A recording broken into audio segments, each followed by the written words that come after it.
for Oklahoma. I mentioned the change in the rotation, so Kay Crossland gets bumped up a day in the rotation. No change in his routine because they had an early series last week, Thursday through Saturday. So the junior from Rockwall, Texas, comes in at 1-2 with an ERA just north of 7 as he makes his 6th start of the year. Yeah, the fastball, it's up to 90-94, 4-pitch mix. So he's a guy that when you think about what a Friday starter looks like, it's every bit of what Kay Crossland is. But now the tone setter, can he be the guy that Kyson Witherspoon has been all year? He's had up and down throughout the conference. He's had a good game, a bad game, a good game, a bad game. Well, if you're an Oklahoma fan, guess what the next one is? It's that good game. If he can match what he did against Alabama, Oklahoma's got a great shot. Well, he's allowed 5 home runs in his last 3 starts, but as you look at the Vanderbilt batting order, this is not a slugging Vanderbilt team. Jonathan Vastine, though, is on a tear, and a bit of a shuffle to the lineup, getting a lefty today. Vandy's 5-2 against left-handed starters on the season. Vastine's got 13 hits in his last 6 games, and he's hitting .385 in league play, which is a big departure from where Vandy is as a team. Just .249 in SEC action. Both of these teams like to run. In fact, Vandy had 9 bags in its midweek win against Dayton. Ready to go tonight. It is just about perfect. Not a cloud in the sky. Temperatures in the upper 70s. May dip down into the mid 60s before we are finished tonight. As Vandy and Oklahoma meet up for just the 5th time ever. Last met in the Tempe Regional 2008. Jacob Humphrey will get things started for this Vanderbilt team. Commodores and Sooners going in different directions coming in. Vandy has won 5 in a row. Oklahoma has lost 4 straight. And Crossland's first offering is in for a strike. 0-1 to Jacob Humphrey. Senior from Standish, Maine. Humphrey is hitting .333 with a couple of home runs on the year.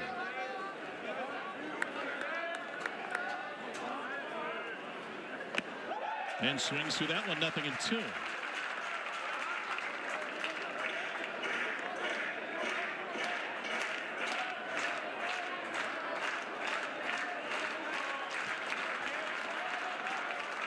Here's Crossland's 0-2 to Humphrey to get things started tonight. And dip just a bit inside. Eddie Newsom has the plate for our crew this evening. I love that first 0-2 pitch. First time he's getting ahead of the guy, going right with that fastball in, trusting that mid-90s fastball, trying to bust it in on the hands. Humphrey's riding a 5-game hit streak. He went 3 for 13 in the Florida series. That off-speed pitch misses away. 2 balls and 2 strikes now to Jacob Humphrey. This is a Vandy team, and Lance, you brought it up with Tim Corbin, coming off of its first ever sweep in Gainesville. That brought a smile to Tim Corbin's face. And as you pointed out, there's not a whole lot of first in his career anymore.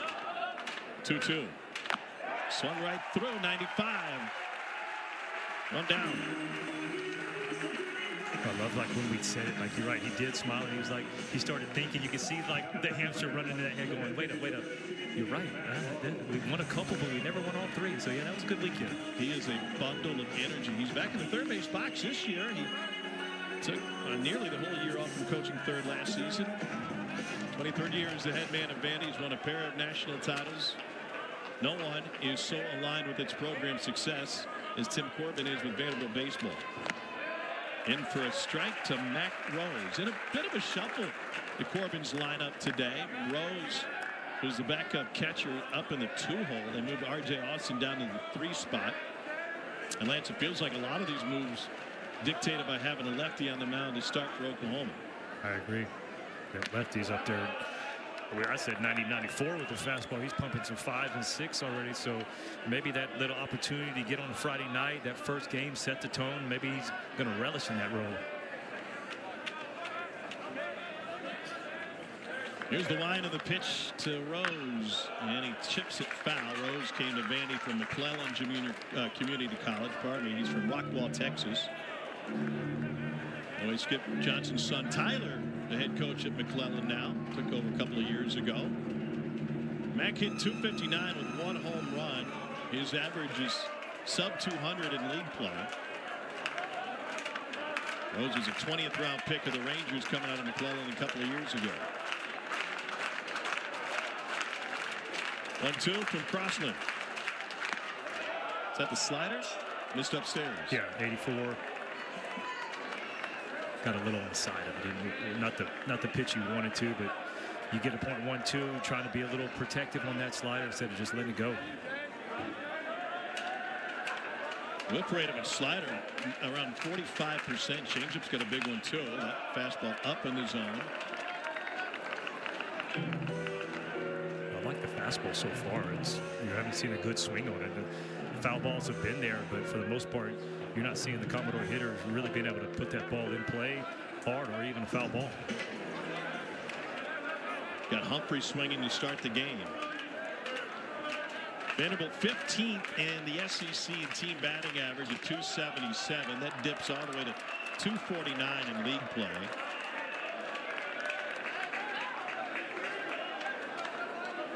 They have struggled slugging the ball, 427 as a team. That's also dead last in the SEC.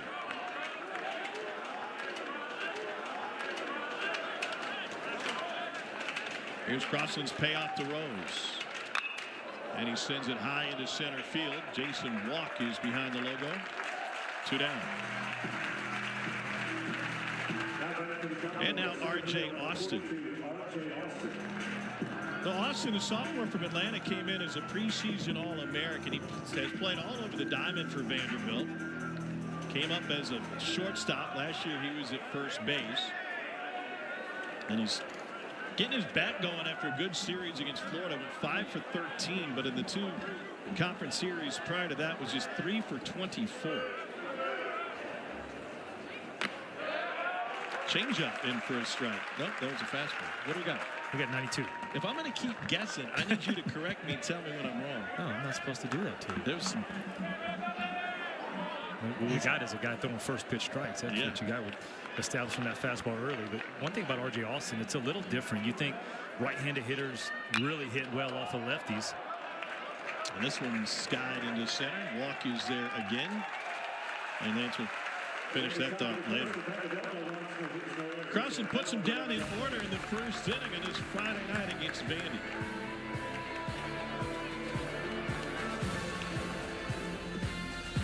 Willits, who's perfect 8 for 8 on the base paths this year. He's hit 345 in the league. Well, he's a guy that fills up the stat sheet too. The doubles, the triples, the home runs, everything you can think about him. Just a hard-nosed ball player. And you're right, Tom. This is a team that wants to run, and they want to run a lot. And especially if they get ahead early, they will look to run and put a lot of pressure on that defense. So J.D. Thompson, we told you about him a moment ago, gets the ball for Vanderbilt. 2-2 with a 4.10 ERA for the junior out of Rusk, Texas. This will be his 9th start of the season. He has struck out 50 and walked only 12 in 41 2/3.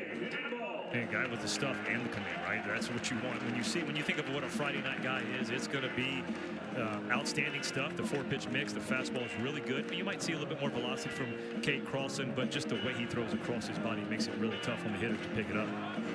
Thompson 2 starts ago allowed 3 home runs in the Arkansas series. He starts with Trey Gamble here, and the first pitch is near the chin, 1-0.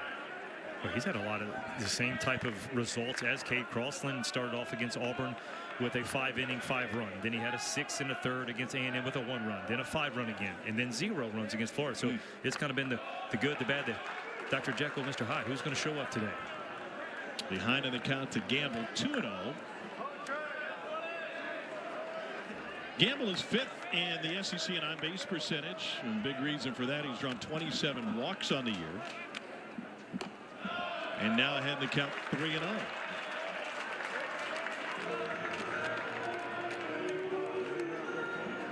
Gamble had a couple of starts in the LSU series that turned into an LSU sweep, and then a midweek beatdown thanks to Dallas Baptist. In for a strike, 3-1, and the result is Oklahoma has lost 4 straight coming into this one. And the Sooners have dropped 6 of their last 8.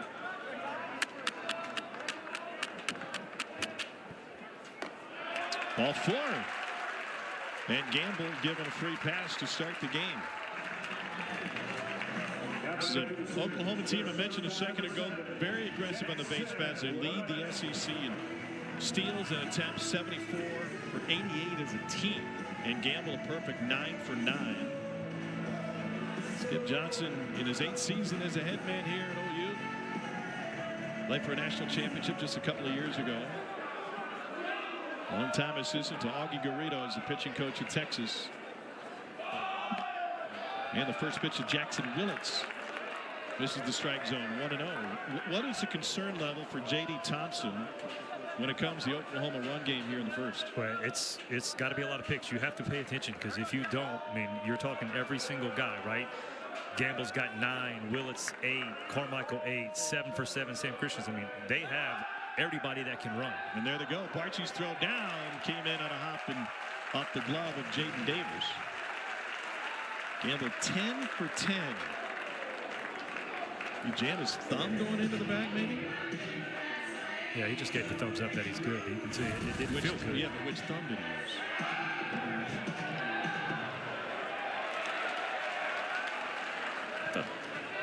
Bartsy looks like he feels like there might have been a little interference with Jackson Willits.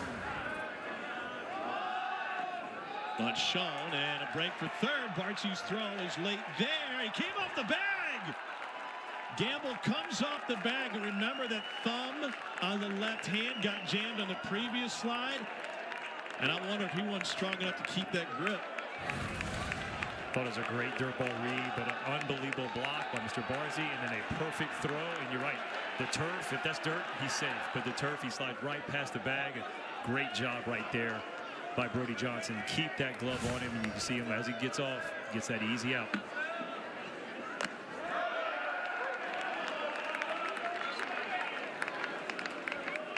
And we thank those of you who've been watching softball from Auburn. Easy for me to say. We're at Eldale Mitchell Park in Norman, Oklahoma. Game 1 of a 3-game series. Tom Hardy alongside Lance Cormier. And in the first inning, Vandy went down in order. Oklahoma with a walk and a stolen base and a caught stealing with the first out. This is Jackson Willits at the plate for the Sooners. Oklahoma has lost 4 in a row. Vandy comes in winners of its last 5. And this one's poked foul by Willits, who's a .311 hitter. Lance, you don't see this very often. He's hitting 30 points higher in league play.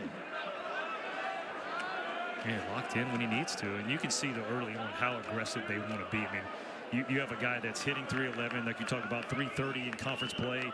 Got the 8 home runs leading your team, and he was squaring around the bunt that first inning. Takes a walk. That's back-to-back walks from Vandy's ace, J.D. Thompson. Thompson trying to find his rhythm. And now faces Oklahoma catcher Easton Carmichael.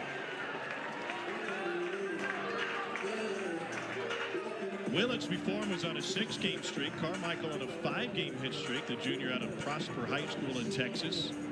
Committed to Oklahoma as a 15-year-old. Of course, his brother pitched here, pitched in the College World Series with OU.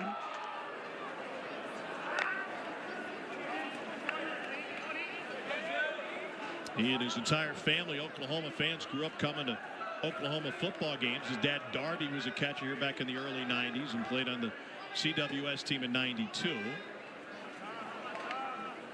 And his mom, Julie, was an Oklahoma cheerleader. I mean, we got all the bases covered.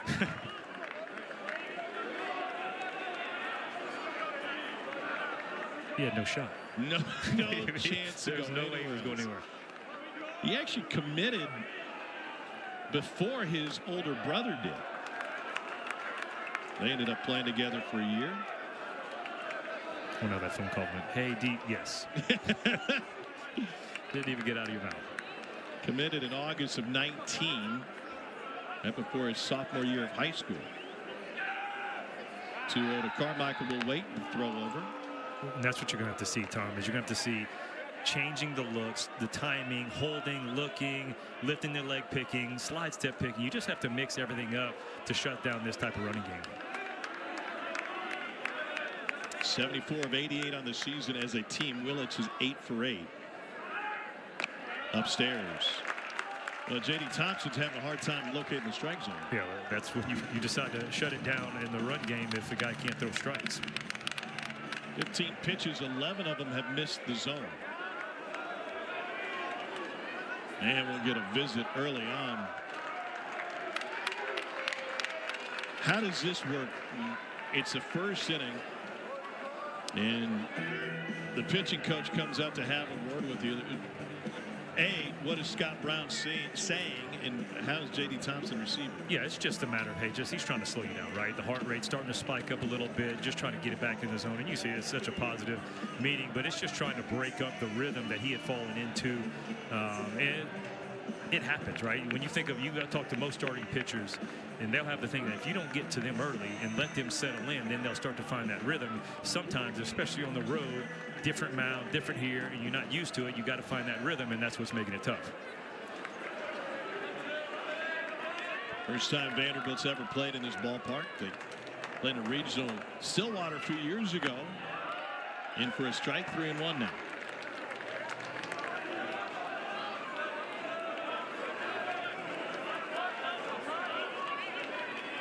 Carmichael, 5-game hit streak. He's 7 for his last 17. And the Texas native has a bunch of buddies in that other dugout throughout this series. And he looks at ball 4. That is 3 straight walks from J.D. Thompson.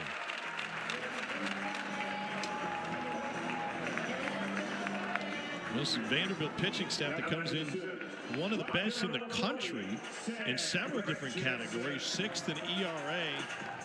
Big strikeout staff, better than 12 strikeouts per 9 innings pitched. That's 4th best in the country. Well, Thompson himself, I mean, it's only 2.5 walks per 9 innings, and so he see 3 in the first 3 hitters. So there's definitely something not comfortable with his mechanics right now. I mean, they're trying to find a pitch, right? It's fastballs out of the zone right there. You got the breaking ball out of the zone as well. Sam Christensen at the plate. Thompson has walked the first 3 batters of this game. Last time out against Florida, he walked 3 total the entire game. And that was over 4 2/3. That'll work. 1-1. Well, the biggest thing about Tom is what coaches will preach. He still is only 1 pitch away from getting out of the inning. You make your pitch, let your defense work. You're talking about one of the best defensive ball clubs in the country in Vanderbilt, and you still get out of there with a 0. 5th in the country in fielding percentage. Breaking ball pulled down the line. It's a fair ball. Willits around 3rd. He'll score. Carmichael trails him and will be stopped at the bag. It's a run-scoring double for Sam Christensen.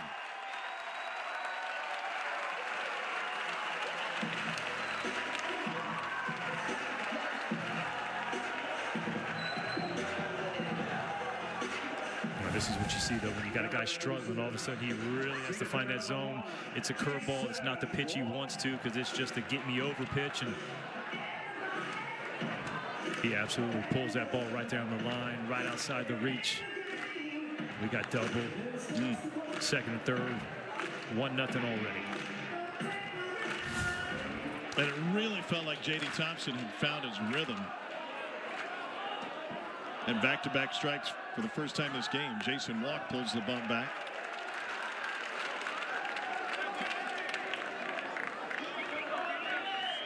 Walk is a sophomore from just north of Atlanta, out of Ackworth, Georgia.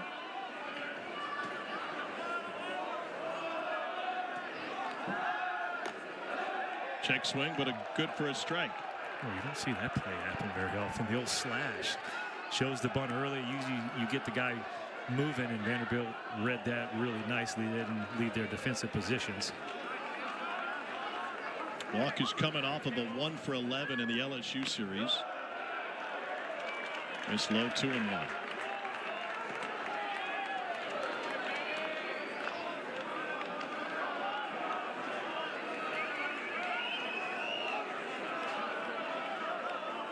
.283 hitter last year for Walk. Taking a slight dip this season, in for a strike with the fastball.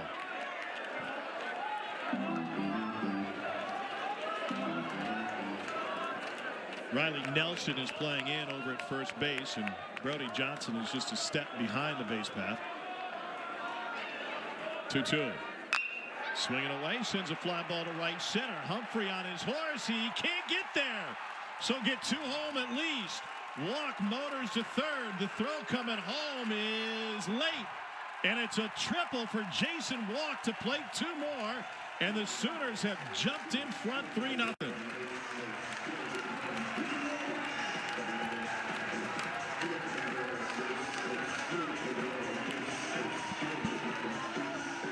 Tommy, I've seen him run. I saw a game against Alabama. He hit inside the park home run. So this is what you want to see as a baseball fan. You get a ball in the gap, and you got a guy with speed just out of the reach of a great effort right there. But Jason Walk, he had no shot. He was thinking triple the whole way. He wasn't slowing down. I know the throw went home, but there was still no shot to get him a third. Breaking ball in for a strike to Drew Dickerson. And J.D. Thompson walked the first 3 batters he faced. Leadoff man Trey Gamble was thrown out at third trying to steal. This one's ripped to third. Brody Johnston takes care of it for out number 2, and that brings Walk home.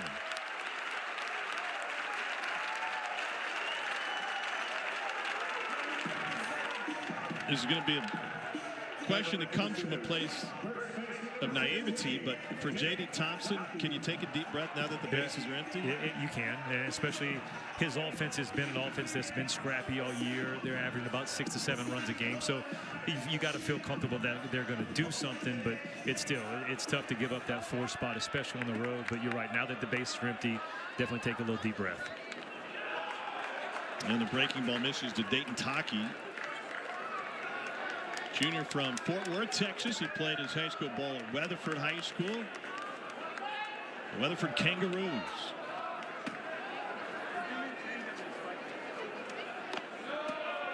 Two and 0.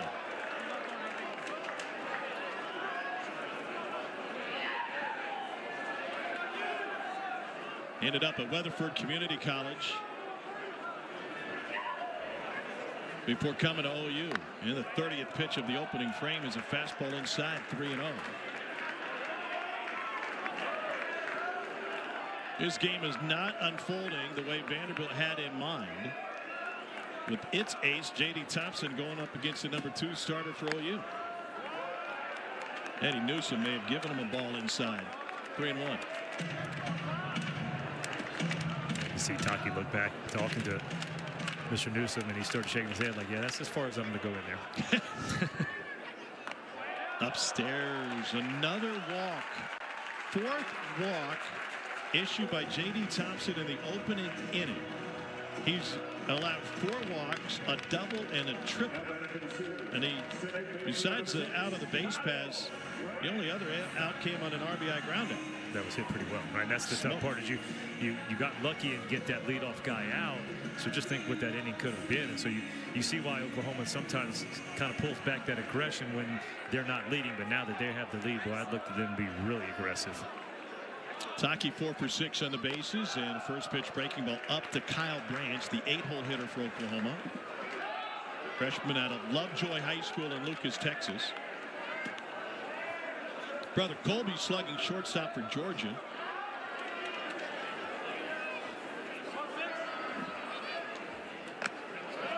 In for a strike, 1-1. Brennan Siebers already getting loose for Vanderbilt. If nothing else, the pitch count is going to be through the roof for J.D. Thompson after the first 3 outs of this game, and not what you want to see game 1 of a series, especially when you consider Oklahoma's got its ace going tomorrow.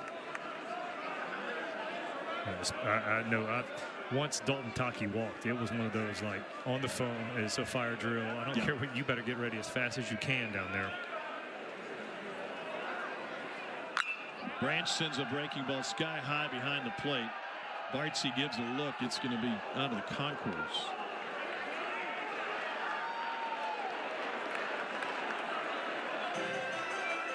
Hey, souvenir. You want, sir? Would you like this baseball? It hit right in the seat in between them. Did it really? Yeah, and that's as many games as you go to and you see, and the ball's going to stands like it.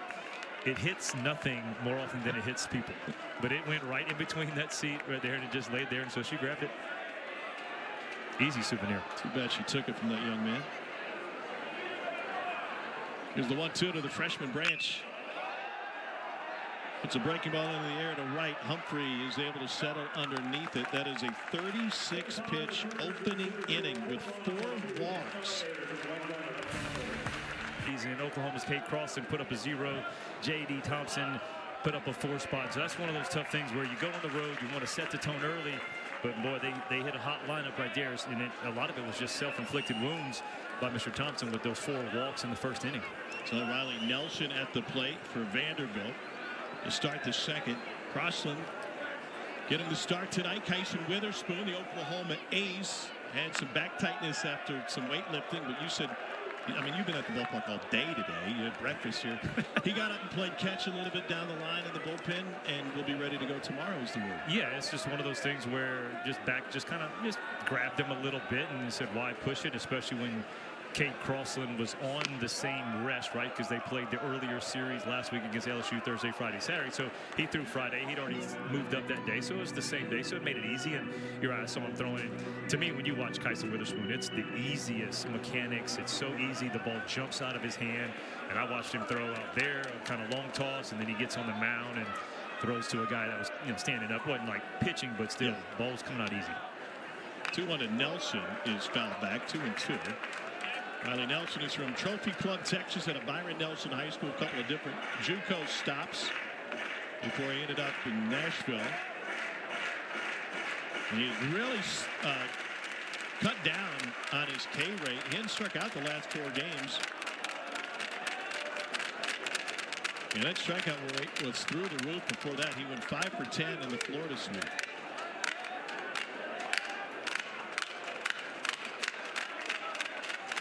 Late committee committed in July. 2-2. Strike 3. Second K for Cade Crossland.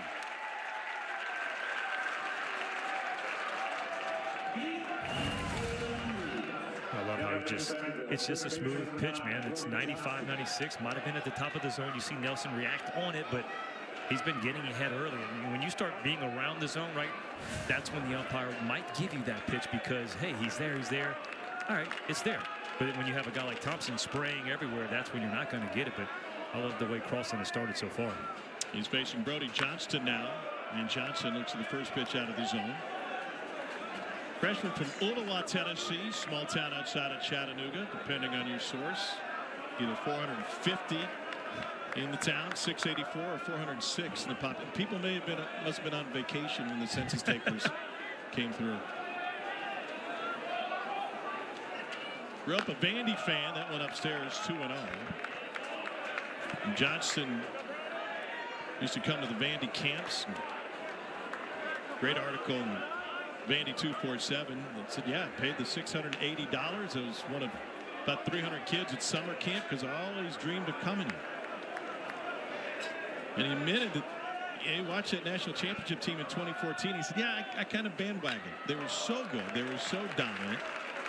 Especially being within the state, how could you not be a fan? Absolutely, and that's what you lock in on the Omaha when you're in that 11, 12, 13 range, and that becomes the team you want to go to, right? Yep. But it just shows you too that you don't have to be from a big city. You don't have to. If you can play, they're going to find you. These coaches are so good. These recruiting coordinators at these schools, they're so good. They'll find the good players. Perfect Game had him ranked #1 in the state of Tennessee. When is he hard to find when you're the #1 player in the state? Got him. Where is that guy? We'll find him. Yep, over 5'18" as a senior.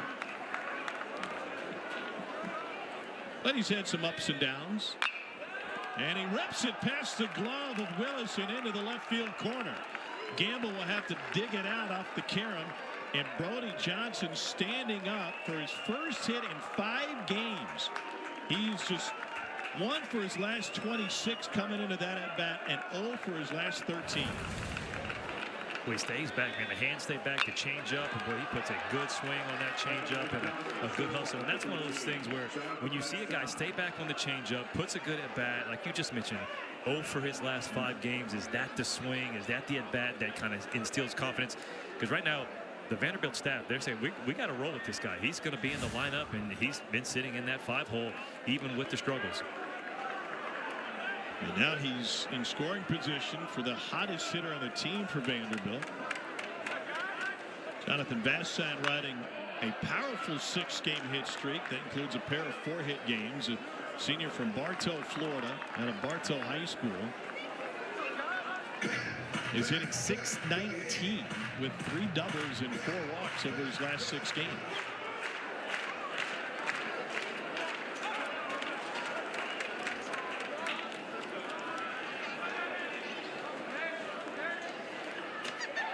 0-2 to Vastine.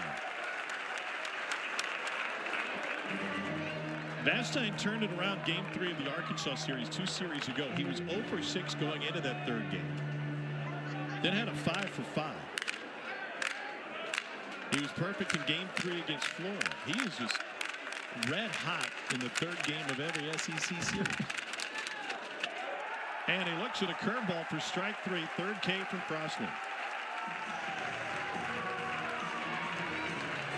Well, Tommy, you talk about like just the way the style of offense. When I look at Vanderbilt's offensive production, you don't look at a guy and go, hey, who scares you the most, right? It's an offense that we see these. This is the SEC ranks, right? 15th last, 14th last, right? They run, and that's pretty good. But other than that, you're going, hey, how did they win? Well, we saw the pitching stats. That's how they're winning. That's how they're 7-5. But it's an offense where one guy's going to shine. You get a guy like Vastine catches fire. But truly, overall, there's not one guy where you go, hey, I can't let this guy beat us. So they get that kind of production throughout the lineup, and that's why you see Vastine going from the 8-hole where he's been most of the season, moving up toward the middle. Some other guys slumping at the same time, creating some movement. Here's Barcy, the sophomore from Chicagoland. He's out of Naperville Central High School. Game 2 against Florida, had to go ahead solo home run in the top of the 9th inning. One of his 4 hits on the weekend against the Gators, and former Tim Corbin coaching mate Kevin O'Sullivan. They were both assistants at the same time from Jack Leggett at Clemson.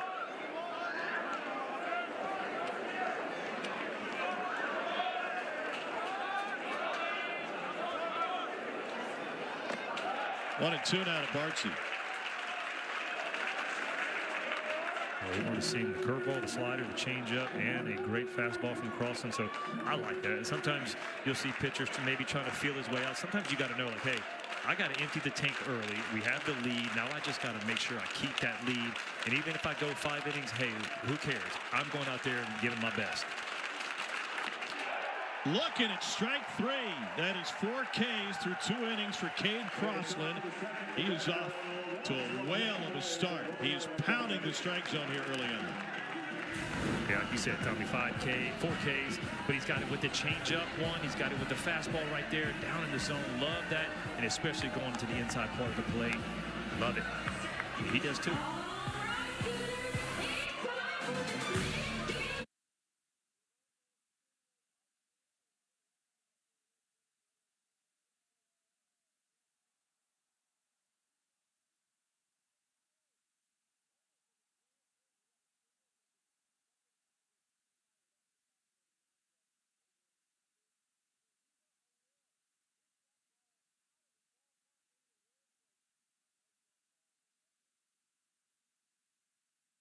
Listen, you're allowed to make fun of my golf game if you don't go over the action. This ball's rocketed deep left but foul. But, you know, Peter, you get us back late. I'm never going to let you borrow my driver again. Peter's the guy who likes to show up, went around the 16th hole, and say, hey, can I just take a couple swings? Can I jump in? So he's fresh when you're getting a little tired. The swings are getting tired. He's fresh. Ain't nobody got time for that. Swing and a miss on the breaking ball, and Dawson Willis is retired. Great to have you along, Peter. That's the first strikeout for J.D. Thompson after a 4-walk first inning. So walk me through what happens with a guy struggling like that between innings, and how easy is it to get back in the bike? Well, like you mentioned, right? Once the 4th run scored and he had nobody on base, you're like, hey, can you take a breath? Well, that's exactly what he got to do. Got to sit down, regroup.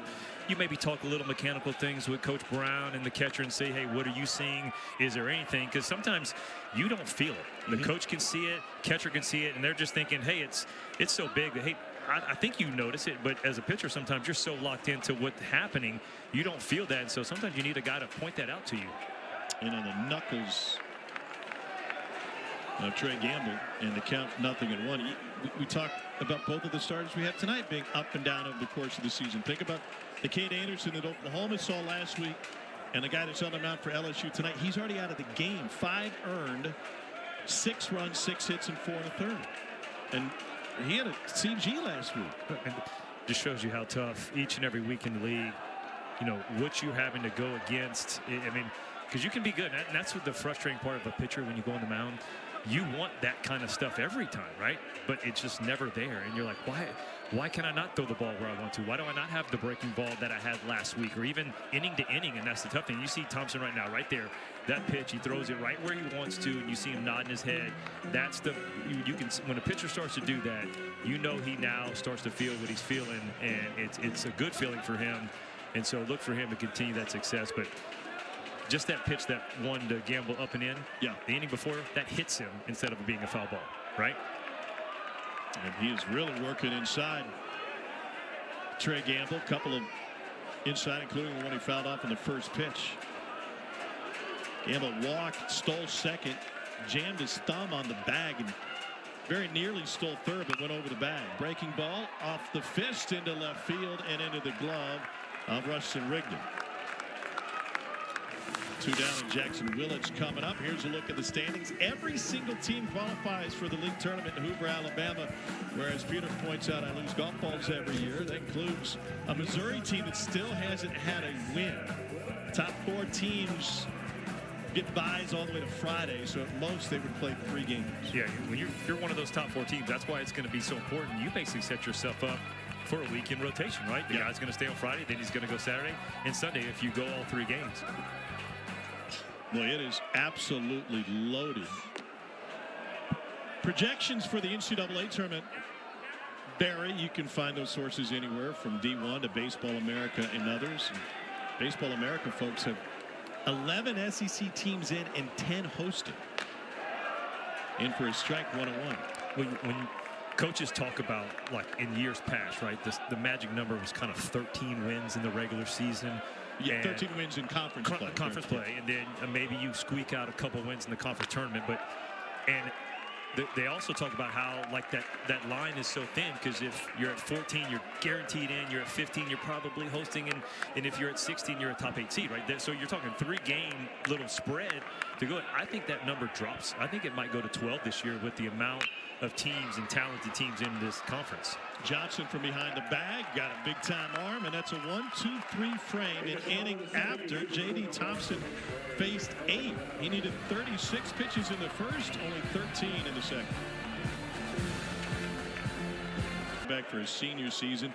Second round pick of the Sixers in '96.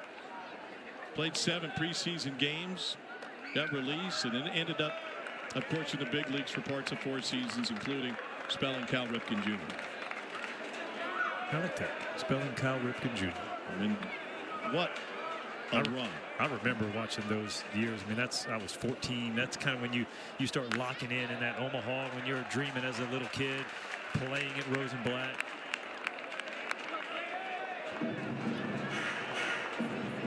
Here's Jaden Davis.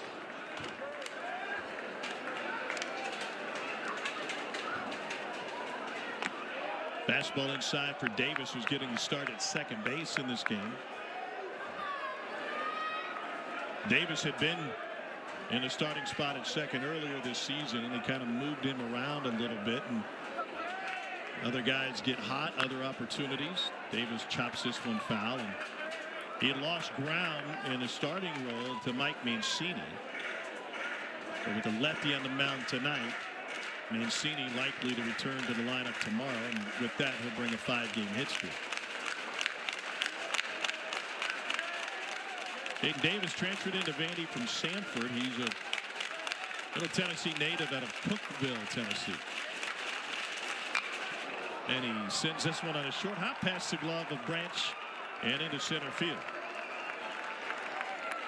Leadoff man on for the first time. So first year in the SEC for this Oklahoma program. They hosted a regional last year. Had a great turnout. The crowd was fantastic. 11 times the Sooners have made it to Omaha. They won it twice. You saw the '94 flashback, and then back in 1951. What do you think of, like, what's the first thing that comes to mind for you? A guy who played in the SEC when Oklahoma was in the Big 12. Yeah, well, I remember the '94. You got guys like Russ Ortiz, who I played with in Arizona.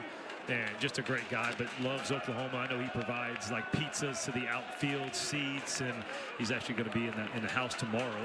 But you know, those are the types of things that's what I'm thinking of. I remember the Ryan Miner and the basketball and everything like that. So But it's a program that you always respected, no matter, even if they weren't in the SEC.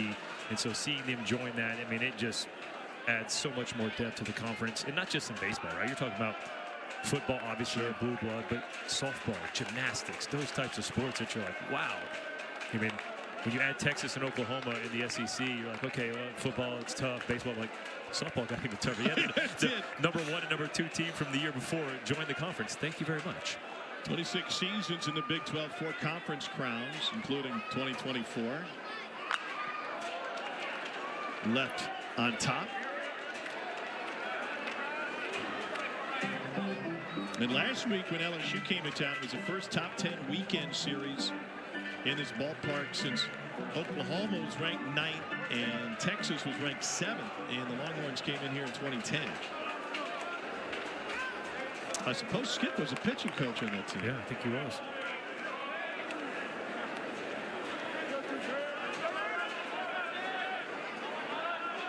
Two and one to Rustin Rigdon, and a throw over to Chase Davis back. He doesn't have a bag on the year.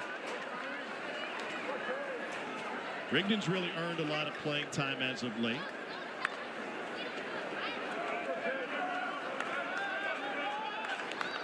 He wasn't part of the lineup a couple of weeks ago.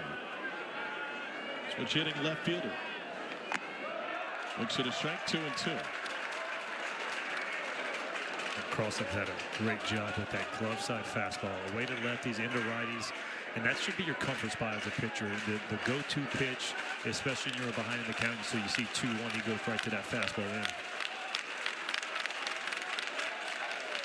Crossland into the rotation 3 weekends ago. Been bothered by the long ball. 3 home runs and 4 doubles against Mississippi State. He had allowed 15 earned runs in 3 SEC games. When I say lightly recruited, Cade Crossland was not on the list. Started D2 out of high school, Ouachita Baptist, before then matriculating to Weatherford Junior College.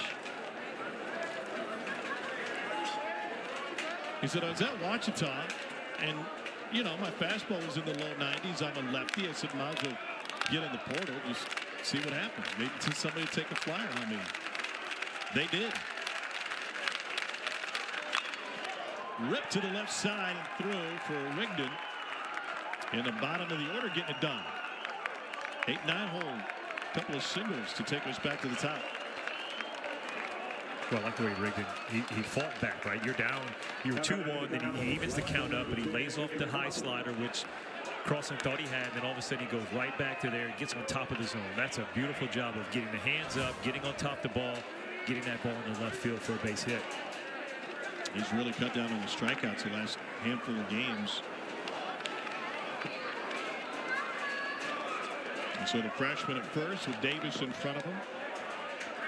And back to the top of the order, and Jacob Humphrey.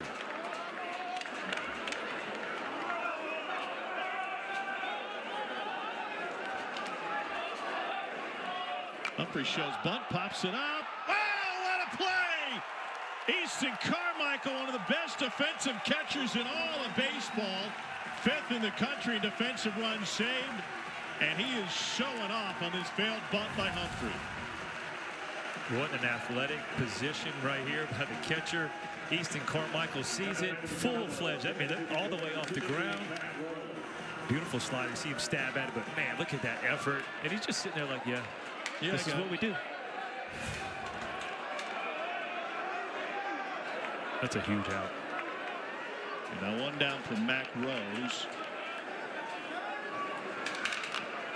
This is an Oklahoma defense that doesn't field it cleanly all the time, but top 3rd in the SEC in double plays turn. They've turned 25 of them so far. Good feeling for the pitcher, huh? Oh. You're thinking, all right, he's trying to punt. He's going to be 2nd and 3rd if I can't make this play, but at least it'll be 2nd, 3rd, 1 out, and I'll have to get a strikeout. And then your catcher makes an outstanding play, and it's still 1st and 2nd, and now you're 1 pitch away from getting out of here.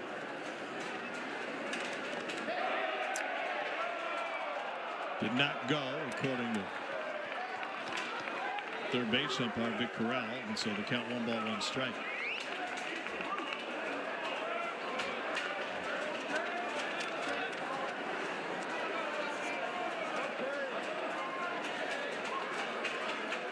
1-1 to Rose. He flew out to center field his first time up, not in time to get Jaden Davis leaning.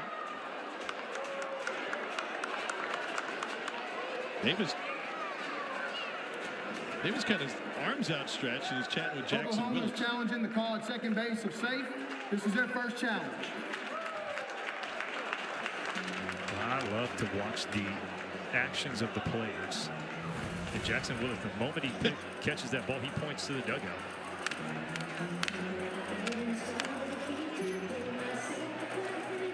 It may have been an aggressive move to point to the dugout. Yeah, I think he's in. I thought he was in, and that's why when he pointed, I was like, well, but as a coach, right? Coach Johnson goes to their ears, and he's got to go with his teammate, his player, because he feels like he's got him. But I think he's in there. Yeah.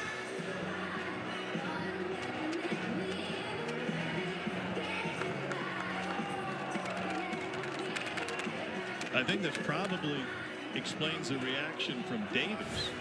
He got up and he was talking to Willits like, what are you talking about? You got him. Saved by a whole hand.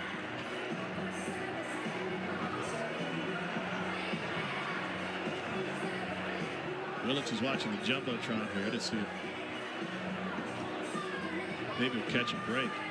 What do you do as a coach when your guy says that? It's like, the coach goes back and watches. You're like, hold on.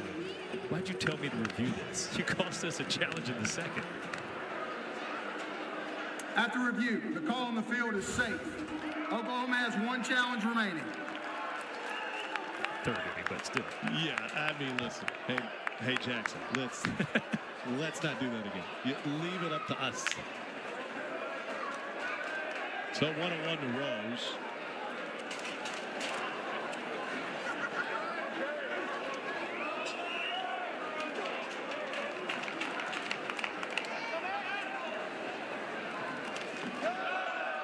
Crossland misses low this time.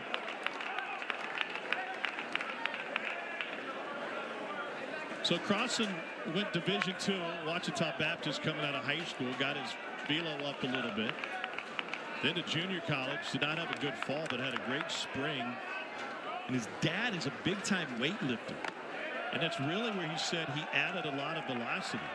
Got in the weight room with his dad, put on 15 pounds. Not only the velo follow, but so did the confidence. I think this has to be a strike. This looks like top of the zone. When the hitter stands up, that's below the belt, right over the outside part of the plate. You got to think about these guys. They might have the stuff when you talk about velocity. And that one's fit up the middle. A base hit for Rose. Davis around third. And he'll score on an RBI single from Mac Rose. There's a lot of college pitchers that have the velocity that professional ball players have, but it's the command of being able to establish that strike zone. And if you're not getting pitches like that, because that ball would have been now 2-2, makes it a less count where you go, hey, now 3-1, no fastball's coming. He's got to get one to plate, and you see right there, he makes him pay with that. Rose singles up the middle sharply on just a fastball, just hits it where it's pitched, right at the middle. And now R.J. Austin at the plate for Vandy as the Vandy boys try to whittle into this Oklahoma lead.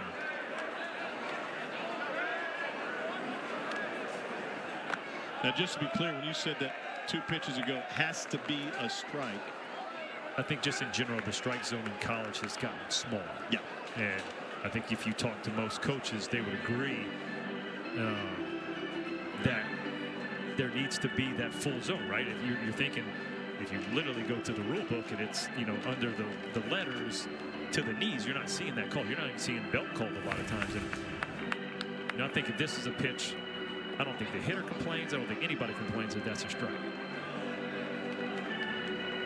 You see, Crossland, it messed with him, right? He frustrated, smacks the leg, takes off the glove, so you got to refocus, and then he grooves one right down the middle on the next pitch.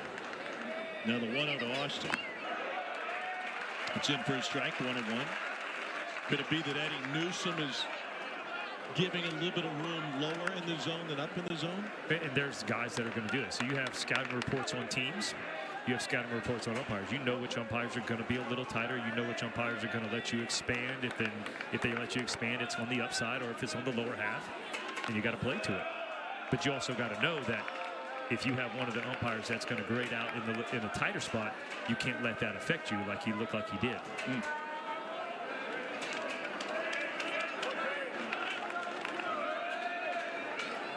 2 balls and a strike to Austin, who's hitting only $152 against lefties and is 0 for 1 tonight. And he pops this one up into the seats. 2 balls, 2 strikes to R.J. Austin. And crowd on hand on this Friday night, first of 3. The weather is just simply perfect. A little bit warmer than it was for the LSU series. And the wind will pick up. It's forecasted to be pick up tomorrow and Sunday, but it is still as can be tonight. At the knees for strike 3. K number 5 for Crossland.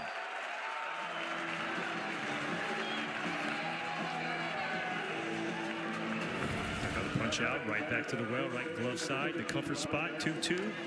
That's where you want to throw it. And say, I'm not going to work up in the zone. Let's go down.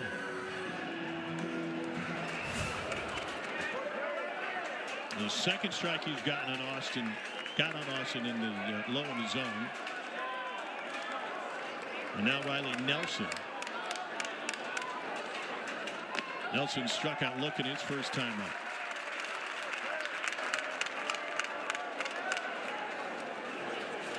Nothing in 1.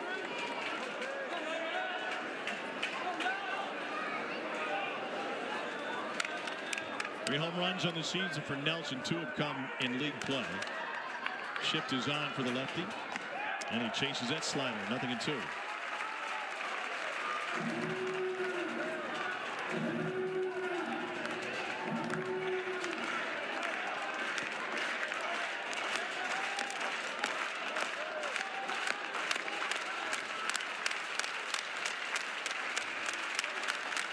And he's pushed one across, runners at the corners, and that's one chase. So got him on the breaking ball again. 6th K for Kate Crossland. First 2 reached, but only 1 came home.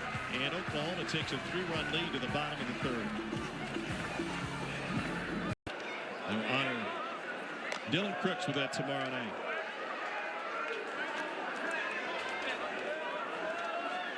The reason they went with the blue accessories, whether it's the sleeves, the armbands, or the gloves, is because Mitchell's eyes were a perfect shade of blue. A very nice remembrance for his family each and every year.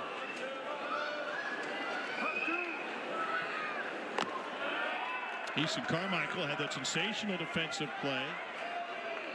Gets a leadoff hitter Jacob Humphrey in the 3rd inning. And he's back at the plate here in the home half of the 3rd after drawing a walk and scoring a run his first time up.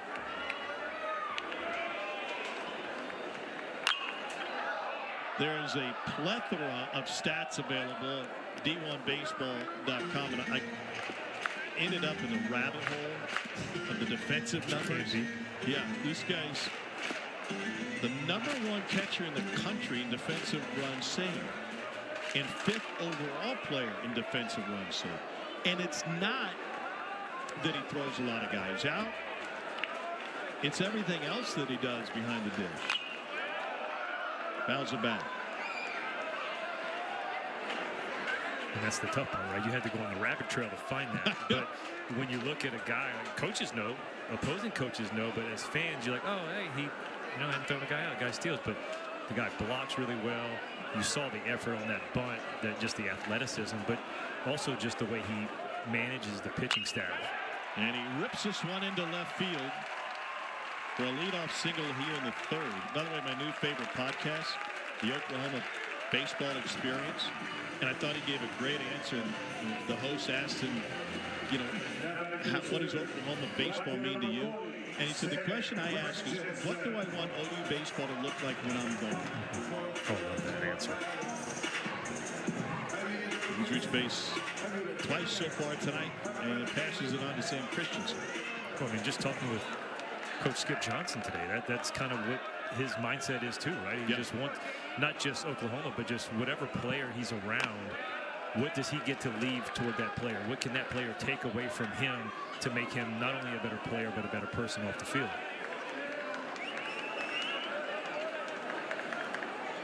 If only Skip could be a little bit more outgoing. Yeah, tough to get words out of him, right? 1-0 to Christensen, misses. I don't love how he said that. Wins and losses, that's not what it's about, right? It's about, leading men, creating good husbands, good fathers, good guys, good employees once they leave the game of baseball, because sooner or later we all put up the cleats. Behind him, and the throw to second is in time. And Issa Carmichael is out on the base pass, his second Sooner to run into an out here in the first 3 innings. A nice job by Thompson, just a little lift, first movement going, and well executed right there. Nelson got on the inside part of the bag, and strong throw. Almost took him in, but that job by Bastin. So Sam Christensen ahead 2-0. Looks at a breaking ball for a strike. All right, here's a trivia for you. Guess who Sam Christensen's neighbor was growing up in Mesa, Arizona?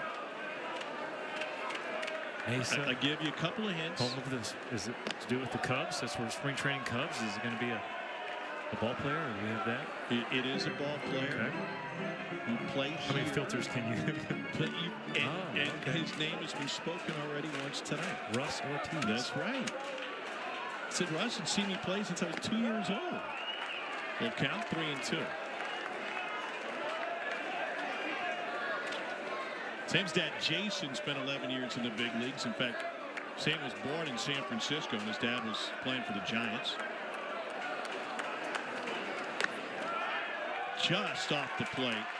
There's ball 4, and the pitcher next to me just threw up his hands. And I don't want to put words in your mouth, but to your point, the TrackMan strike zone, which is currently how home plate umpires are judged. That's how they get promoted or demoted or paid. And TrackMan says that's probably says that's a ball. Yeah, it's a ball. And to me, that's the catcher getting me frustrated, right? The catchers are that much better now at framing balls, and so when you watch it slow motion, yeah, that's a ball. And you're right, though. It's not like the umpires. I'm not saying they're missing it. It's just TrackMan has made them their strike zone smaller, and they have to do it because, like you said, they're getting graded on it, and they don't want the bad grade, so they have to do that. But just see how fast, like, fans complain about umpires, so do players, but man, that's one of the hardest jobs you'll ever do, and especially if you get back there thinking about how fast that pitch is moving. Chance for 2 on the second for 1, and the relay's not going to be in time to get the speedy Jason Walk, who already has a triple today. 2 down. Well, there are a lot of changes in technology year in and year out. And one of the biggest changes is that in the SEC, you can have TrackMan in your dugout. You can have an iPad with everything that you need on there, except they took away the strike zone, which was visible on the iPads until this season. And I've talked to numerous coaching staffs who say, we argue more balls and strikes now than we did when we had it. Because when you had it and you knew whether or not it was a strike. No reason to argue because you see it. And you may not see in and out from the first base dugout, right? You can see up down. Well, you see a lot of times the coach will talk to the catcher, right? And the catcher one of our guys would, he touched the mask, or if it was down the middle, like if you missed it, he would grab the mask. And now they can, with the earpieces in, they can ask him, hey, where it was, and the catcher can give him a little sign like, hey, nothing to worry about, it was off. Even though I made it look like it was a beautiful strike. Pitch low to Drew Dickerson. So I guess when it comes down to it, we just need to say, great job, catchers, for making the balls always look like strikes. Dickerson's from the Kansas City area, freshman from Lee's Summit, Missouri, and Lee's Summit West. Number 2 shortstop in the state. Also played basketball and football there.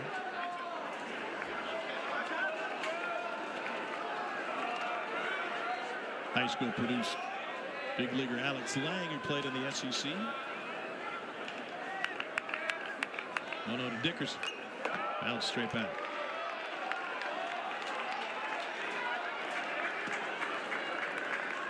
So you'd like to see the strike zone go back to what it was, and to do that, all you have to do is tweak TrackMan a little bit. You can put in the parameters. Well, like you hear coaches talk about it, right? We've already mentioned it. The stuff is there. It's the command of the pitches and repeating your delivery, repeating the pitches. Guys just can't throw into that little bitty box like you see Major League Baseball guys do. I mean, that's why they're at the top of the game and they're in the big leagues. And most of the coaches around here would say, hey, you can give those shadows, which are not getting called now. And if you get that ball in the shadow, it's good enough to be called a strike. Yeah. And if you get in the box, that's enough to blow up the Death Star. I mean, that's like trying to fit it into a toaster. 2-2 to Dickerson. Most of the coaches aren't arguing about the balls that are called strikes. They're so worried about the strikes that are not called, right? The ones that are in the zone that are called balls, because that's when you're really going to, crush a pitcher and create a huge inning. The ball's in 2 strikes to Dickerson. It grounded into an RBI at third base in the first inning.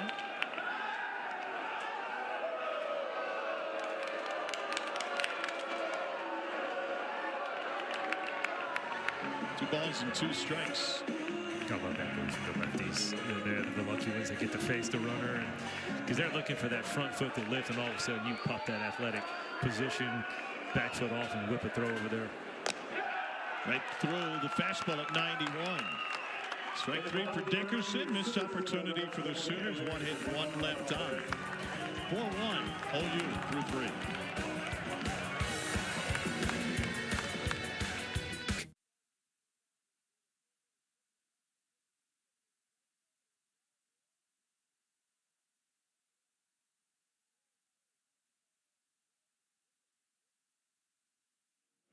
Hey, what a pivot point in this season. Thank you, Peter, because you were talking about it. We're now at the midway point of the season, or will be soon. What a win for Texas A&M last night. Caden Sorrell with a walk-off in the 10th inning. They outlast and get an 8-7 win against South Carolina. As Brody Johnson leads off the inning. And they've now won 4 in a row. Midweek win, and they took a doubleheader sweep over Tennessee to close that series. Well, the team has unbelievable talent. I mean, you're not preseason ranked #1, so it's one of those where, hey, don't let this team get hot, because they're that good. And I always love to say, when you look at the SEC and, hey, how's the team looking? How's these guys going to be? Like, it literally is about when you play a team, where you play a team. Like, so if you got a chance, if you had to go on the road and you're going, man, we had A&M. Well, if you caught A&M early this year, you had some success. Well, if you catch them later, who knows what it's going to be? Doesn't matter where you play them. If they're catching fire, they're that good, they can do it. And they have the lineup to really carry a team and the pitching staff. So that's why they were #1. Yeah, watch out if they get hot. Johnson has that one missed low, and they still have a trip to Dish Falk Field in Austin coming up. A couple of weeks away. You think there might be some emotion in the building that day? Jim Schlossnagle facing his former team. He needs to send a thank you letter to the league office and say thank you for not playing that game in College Station. Got a ball loose in right field, and Sam Christensen tried to throw it into the bullpen and left it short. And A&M is blasting South Carolina 15-0 right now. Got some big scores out there. Arkansas got 11, A&M with 15, State's already got 9. Auburn put up a 7 spot on LSU already. Where's that Friday night pitching, right? I don't know. Great question. Friday night hitting. Here's Willits at short. Shows off his arm. 1 down. Well, tomorrow, SEC Network has 2 top softball matchups, and that includes at 3 o'clock Eastern, number 6 LSU in Bryan College Station to take on the 3rd-ranked Aggies. Then under the lights, 8 o'clock Eastern, number 11 South Carolina plays at number 10 Arkansas. Both games, 2nd game of respective 3-game series. Kate Crossland facing Jonathan Vastine right now. Vastine is 0 for 1 with a strikeout. Crossland's a big book guy. Are you a reader? I am not. I am probably the farthest thing from a reader. I bet I haven't read more than 5 books in my entire life. Your entire life? Yes, and those were only because it was English class, like in high school, where like you had to read over the summer, and one of them was a book where my wife said, hey, if you want to know what my heart is like, read this book. So obviously I had to read that so one. there's 2. Yeah. How many of them? How many of the a couple others sports books. How many of those others have been colored in already? I think 1.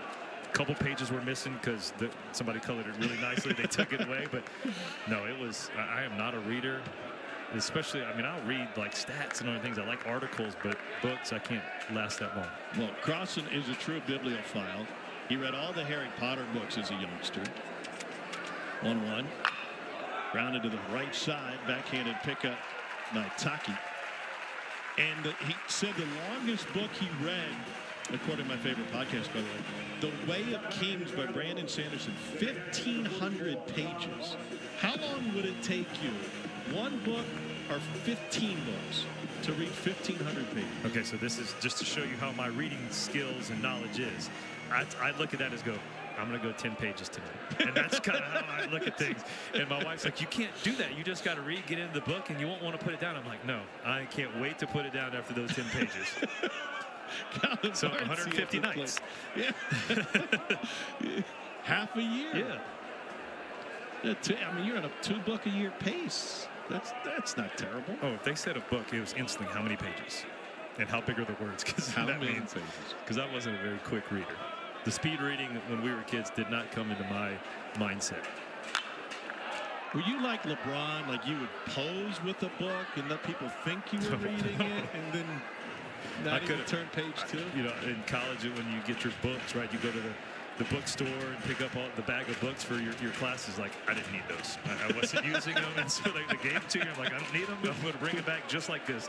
Never cracked them open. I'm like, so finally my senior year, taking a class, one of the last classes in my finance stuff, and the teacher wrote the book. I'm like, nah, I guess I got to read this thing.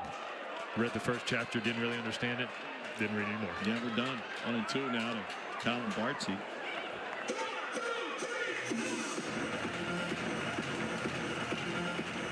At least you can pitch. I'll figure something.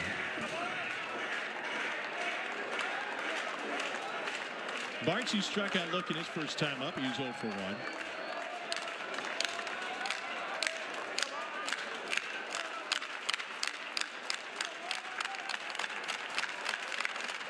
Missed upstairs. I don't know if he's going to see a breaking ball. He's got a 100% contact rate on curveballs. If you're Crossland, do you figure curveball shape and velocity of curveball and slider are the same in reaction to the scouting report specifically on Bartsey? You just assume it's any breaking ball? You're sitting next to the pitcher, and if you talk to all pitchers, we feel like our stuff is better than the other ones. So, but he doesn't go. He goes change up, and then a little stare down on the way out.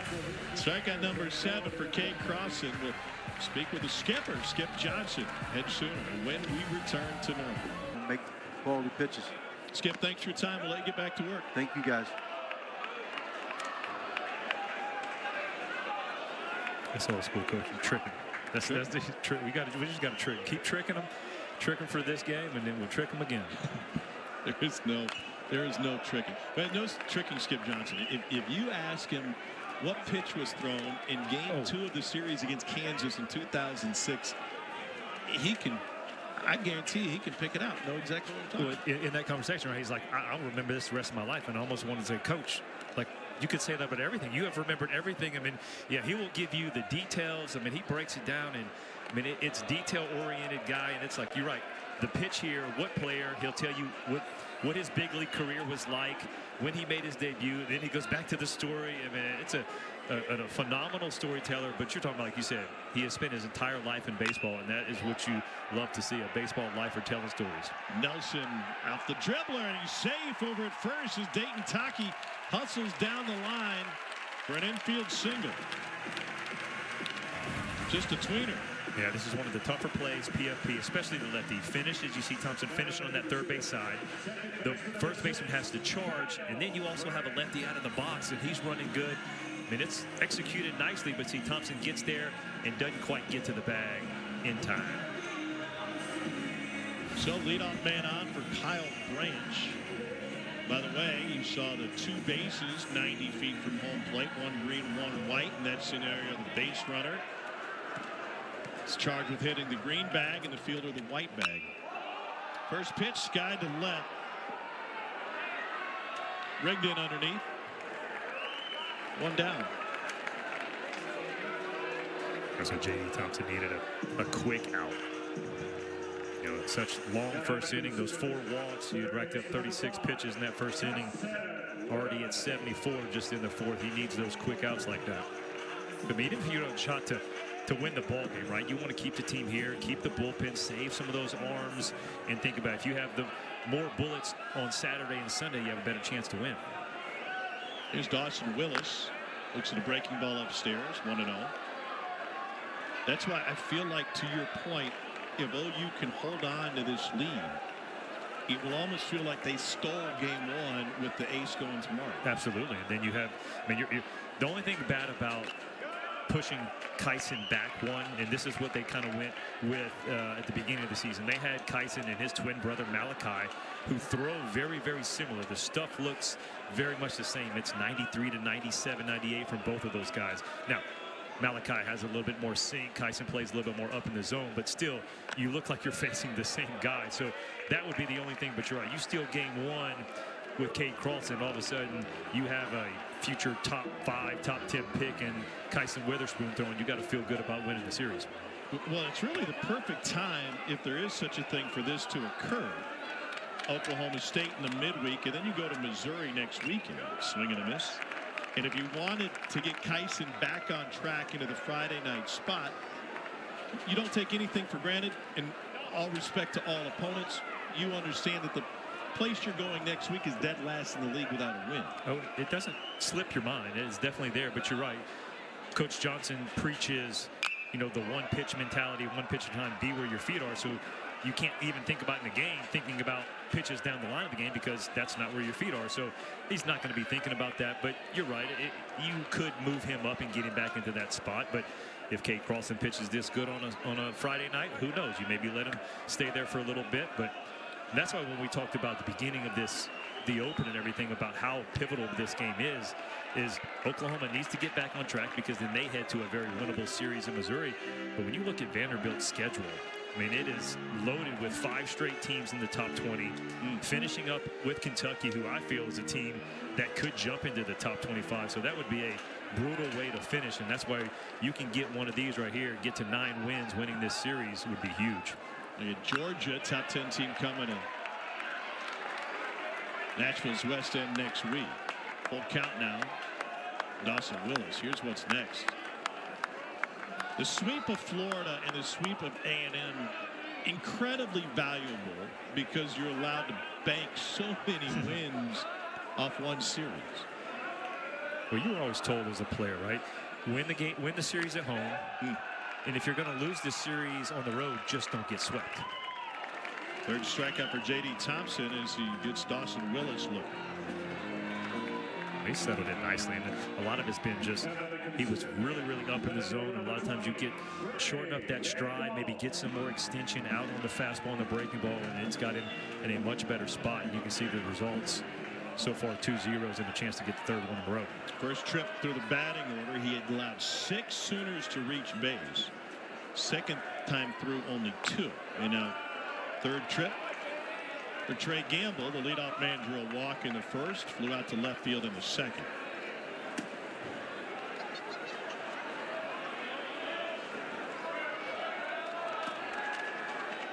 Gamble's from Alpine, Utah, to Lone Peak High School. Brother plays at BYU, and he fits this one through the left side. Taki stops at second. 2 on and 2 out.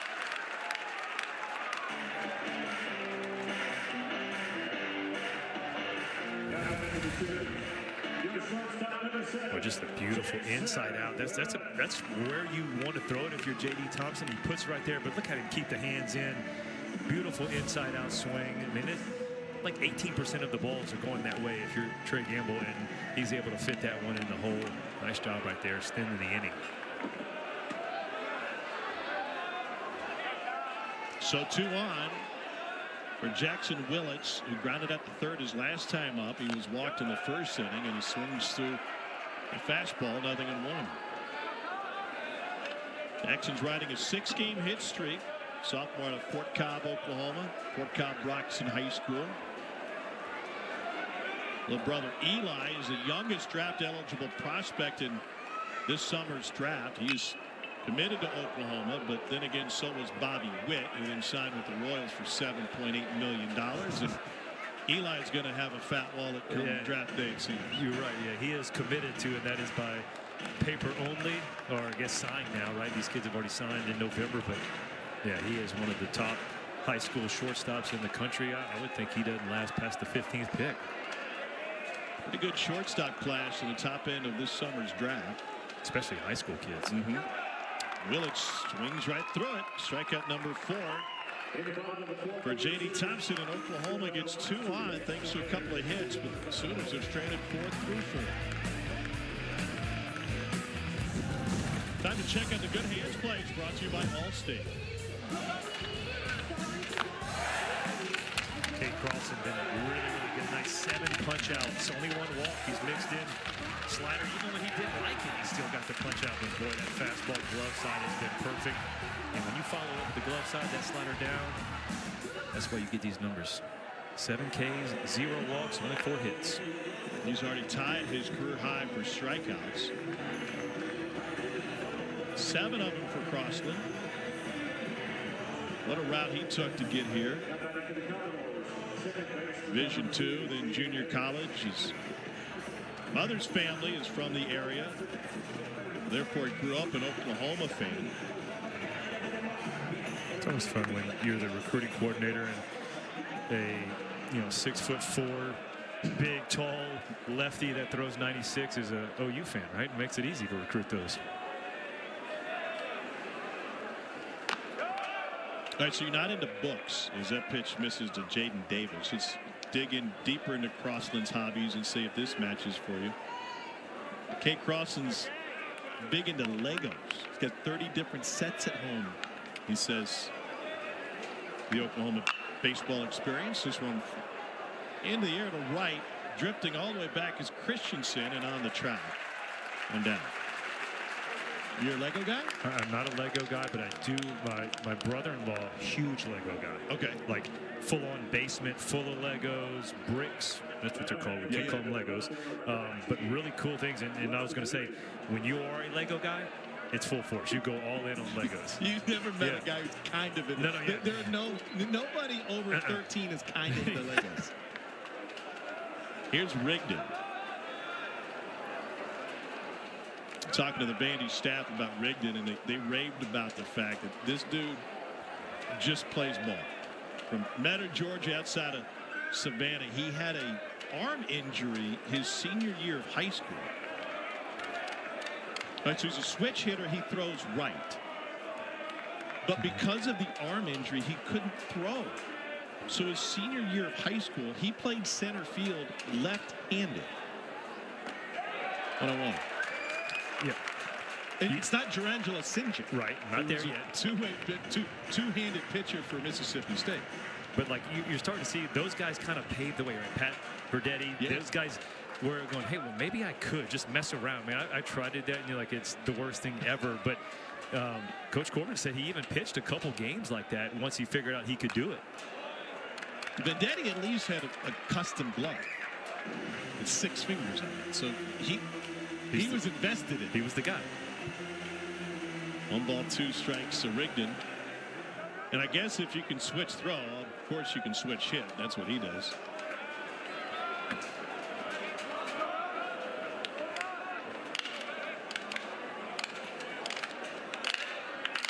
Been 1 for 8 in the Florida series. But that 1 hit was a home run, and he sends this one deep into left center. Walk able to catch up to it. 2 down.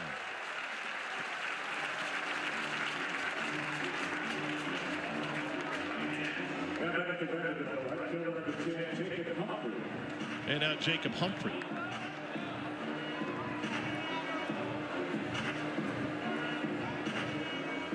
Humphrey is 0 for 2. He was at the plate with a couple runners on when his bunt attempt was snared by Easton Carmichael behind the plate.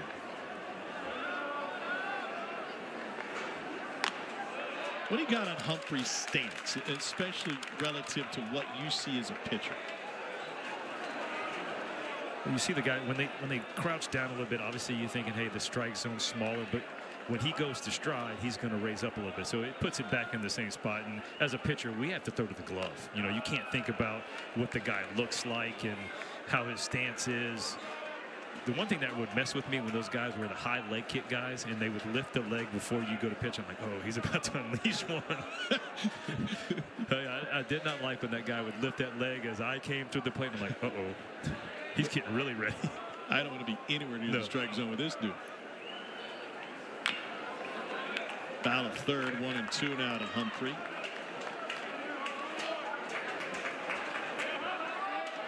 5'10", 180, senior from Standish, Maine. He started his career at UMass Lowell. He was in the American East, 22 and 23. Captain of the basketball team in high school at Bonnie Eagle High School. Also played football. Upstairs 2-2, and no surprise, Tim Corbin, not only a football fan himself, but he loves to recruit multi-sport standouts. Especially one from the Northeast. Oh, when he starts talking about the Northeast, his eyes light up a little bit more.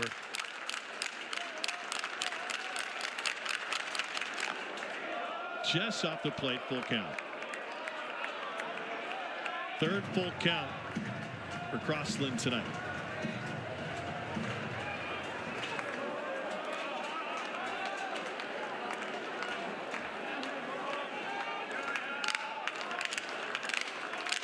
Here's the 3-2 to Humphrey. Out of back.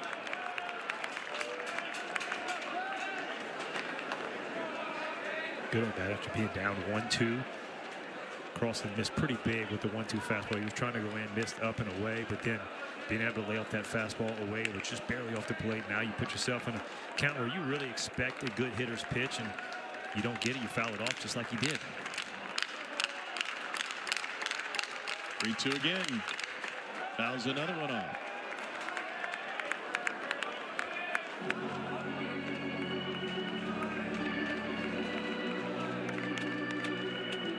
Against right-handed hitters, Crossland is almost 70% fastball when he gets 3-2. And that's just believing in that down and away or glove side, more or less, down and into those right-handed hitters.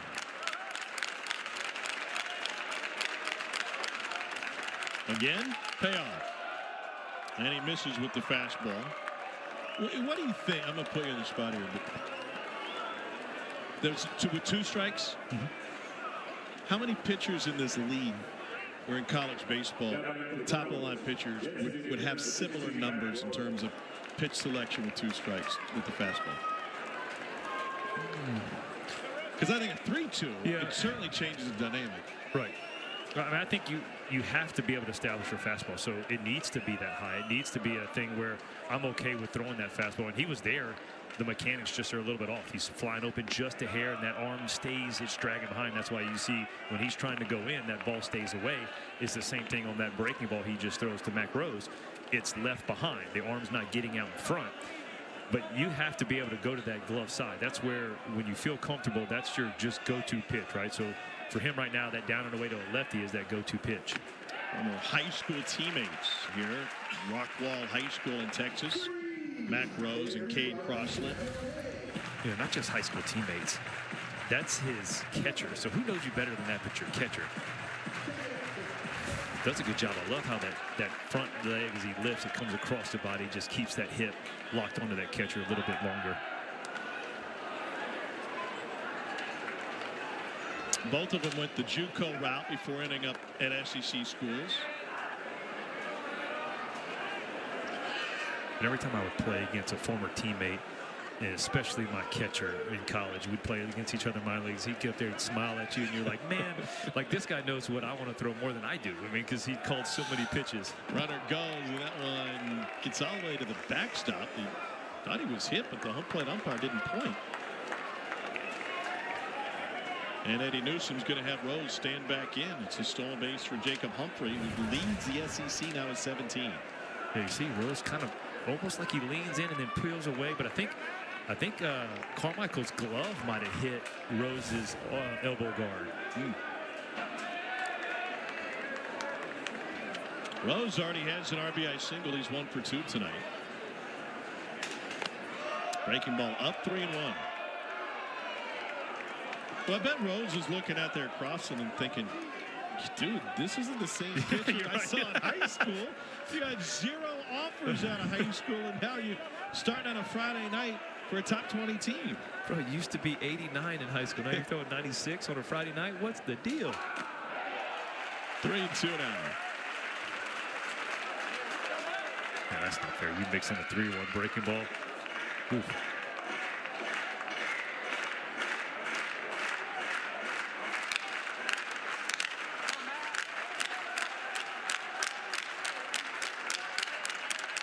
Payoff pitch.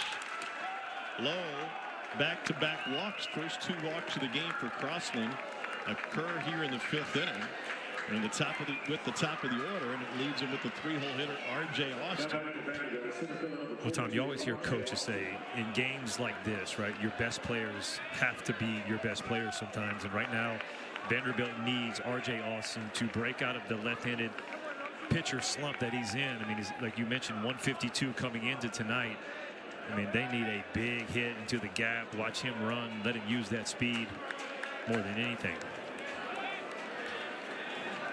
Came in hitting 152 against lefties. 0 for 2 tonight. A fly out and a strikeout. Outside 1-0.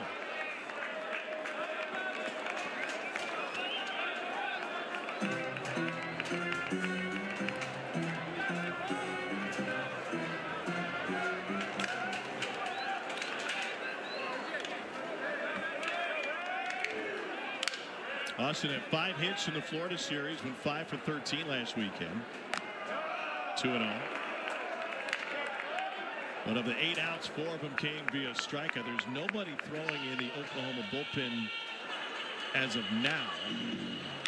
And Skip Johnson will make a trip to the mound. It was a 14-pitch first inning for Cade Crossland.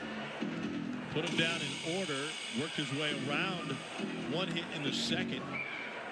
And the first 2 reached to start the third, which prior to this remains the heaviest workload of the night so far.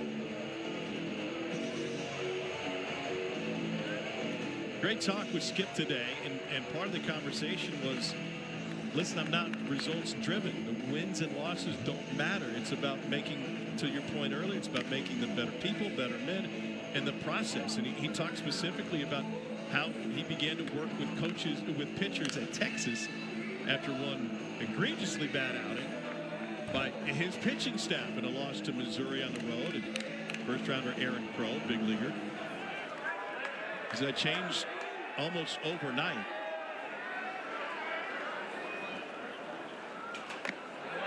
Outside 3-0, and so the competition games that he would dream up between his pitchers, all about getting a feel and finding the strike zone.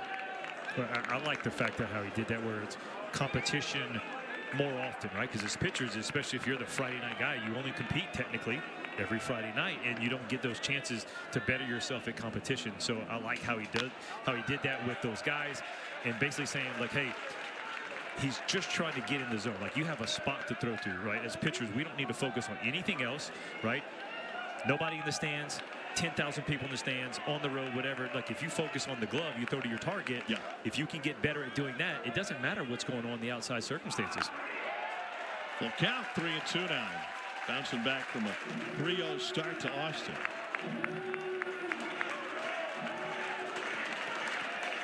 And then he would say, if you had 2 guys competing against yourself, right? If you got 12 pitches to throw the ball where you want to. The loser, double your sprints when you lose. 3-2 with 2 on and 2 out. Runners on the move. Ground ball. Glove by Willits. Thrown to first in time. Big league play by Jackson Willits. It's short. They keep Vandy off the scoreboard. Or R.J. Austin thinks he's got the hit. I mean, you're thinking you got this.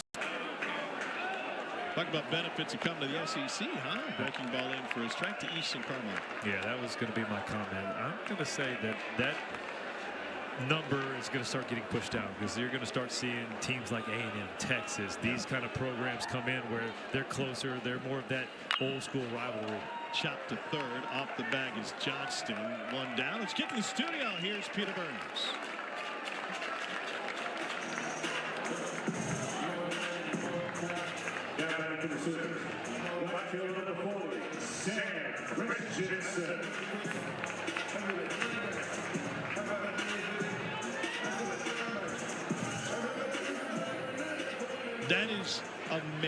5 straight wins now for A&M. They take the series from South Carolina. Here's Sam Christensen in for a strike on the breaking ball. And what's amazing about it, I had their game Friday at Tennessee. They got no hit on Friday. Christian's going to have a chat. And not only to get no hit, but we left the ballpark. And just to be perfectly honest, thinking, well, how is this team going to win a game? The body language wasn't good. The competition factor wasn't good. Nothing that you saw that night was good. Not only did they get no hit, they got run back. Since then, they haven't lost. And well, the offense woke up.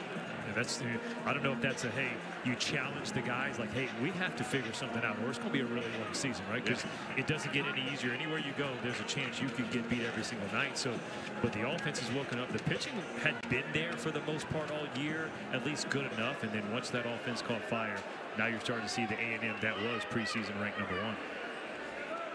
26 runs over 2 games at Tennessee. By the way, Weston Moss in relief last night behind Prager struck out 8 in their first game of the series against South Carolina.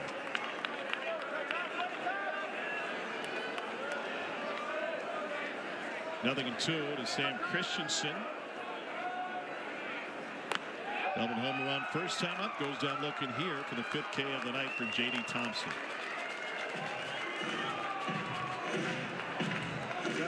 So this is the start we thought we'd see. J.D. Thompson rolling, 3 straight zeros, and the hiccup in the first inning. 4 walks was so out of the ordinary from him. The breaking ball's good, maybe a little bit up, and that's why you see Carmichael take that ball and give up on it. First pitch torched under the glove of a diving Vastine. 2-out single for Jason Walk. He's thinking 2. The throw is away and backed up by J.D. Thompson. The hair wide, and Jackson Walk has his 2nd extra base hit. Well, Tommy speed killed, right? This ball was scorched, and all of a sudden, out of the box, you can see it. He's thinking double, great turn, and just, I mean, base running knowing how to do it. I love putting the pressure right there. You got to execute. If he catches it, he's out. But when you got a 3-run lead, you put a little pressure on it. You get a guy in scoring position with 2 outs. So it was a great job right there by Walk. Oklahoma on a 4-game losing streak. The Sooners are 15-5 at home. Got swept by LSU last week, and DBU came in and walloped them. Dickerson 0 for 2 tonight. Ground out and a strikeout.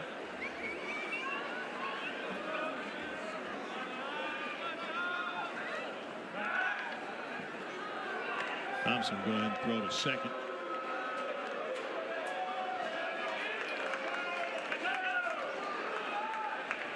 J.D. Thompson nearing 100 pitches.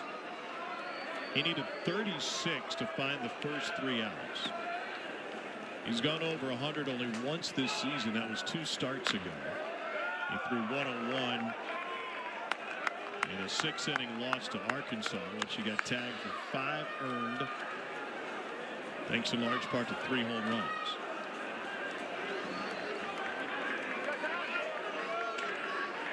Clock not going. Pitch is swung through 1-2.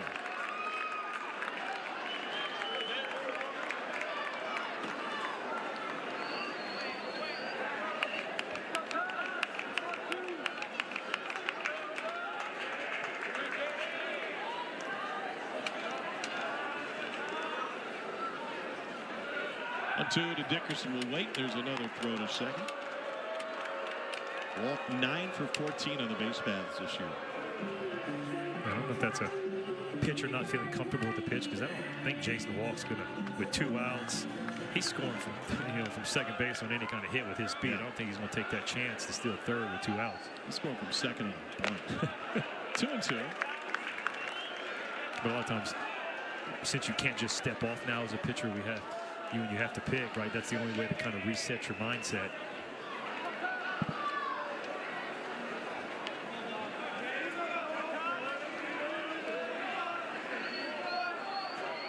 Two to Dickerson from Thompson. Swing and a miss. 98th pitch of the night is his 6th strikeout. He needed just 11 pitches in the 5th.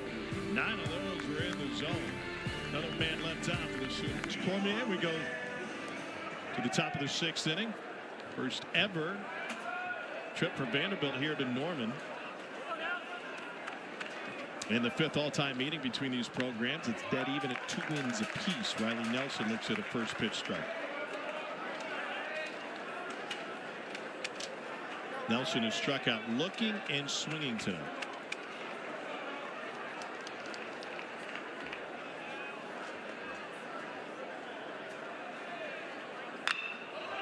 To the right side, handled by Taki. 1 down.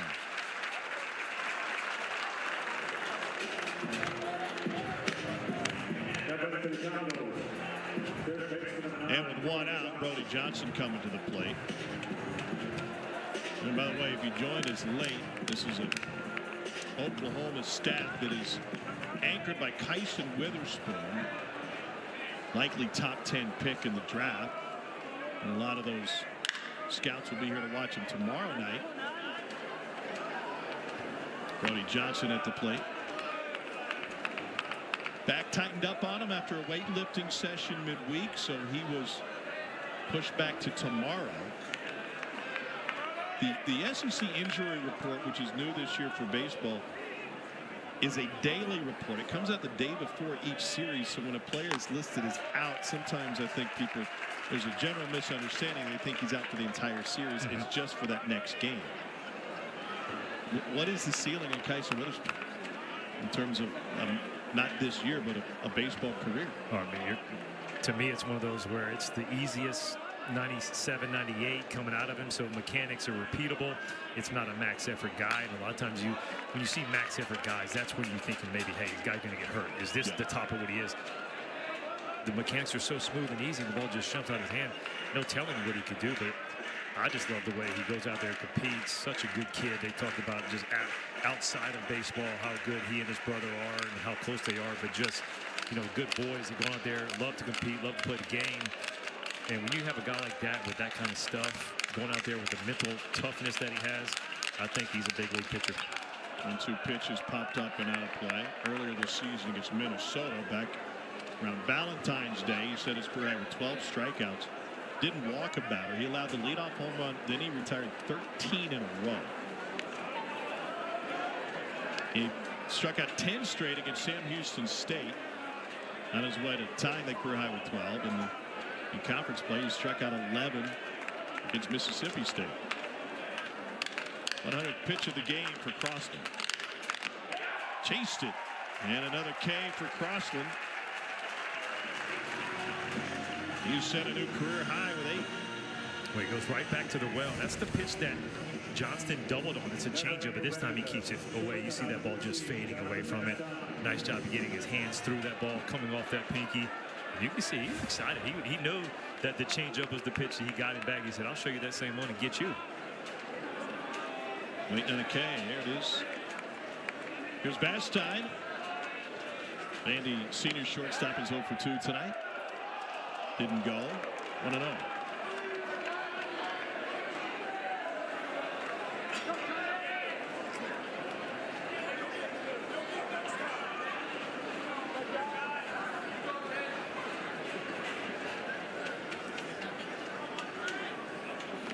Friday night is a premier night in college baseball, especially in conference play. That's when your ace throws, and I wonder if just moving up a day and that Friday night starter affixed to your name, even if it's just for 1 week or a couple of weeks, got Crossland pumped up. It's real. There's no doubt about it, because that's what you know, when you think about it, you always want to be that guy. I want to be the tone setter on the weekend.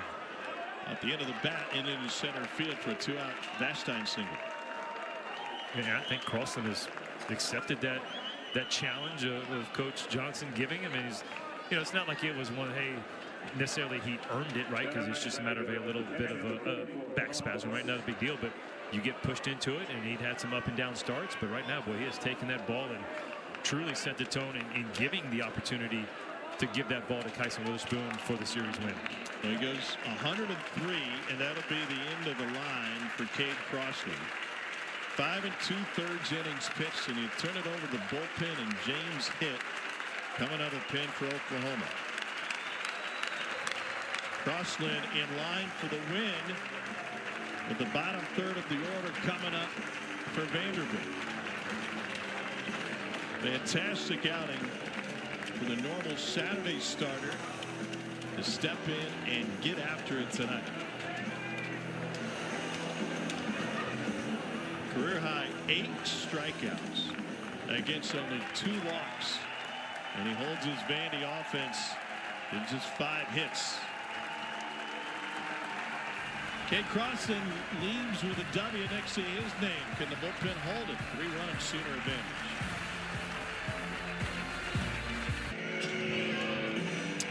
Four to 1, Oklahoma leads Vandy. First game of a 3-game series, and the Sooners are now in their bullpen. And lefty James Hitt enters for Oklahoma, senior from Magnolia, Texas. They go lefty to lefty here. And Hitt will face the bottom third of the lineup with 2 out. This will be his 15th appearance in 17 innings. He has struck out 21 against only 6 walks. Yeah, when you look at the numbers everywhere you want to be, right? Less hits than innings. The strikeouts are higher than the innings. 3 to 1. A little bit more than 3 to 1 strikeout to walk ratio. 89-94. So it's really good velo, cutter, slider, curveball change. He's got it all. What's that fastball? 94, up to 94. Every lefty throws 94 these days. You watch every guy that comes out of this Oklahoma bullpen. It's going to be up to 93 to 97 out of the bullpen. Left-hander, right-hander, doesn't matter. Hitt only made 1 appearance in the LSU series. He threw 3 innings on April 3rd. Hasn't allowed an earned run in his last 2 outings, both LSU and Bama. That April 3rd game was the 2-0 loss. The first game of that series was pitcher's duel. And now Callum Bartsey at the plate. He is struck out looking and swinging. Masson is the runner at first.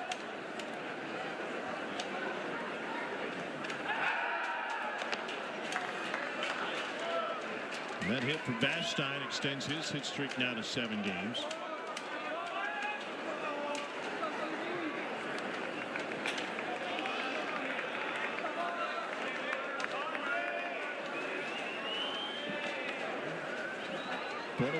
Oklahoma lead.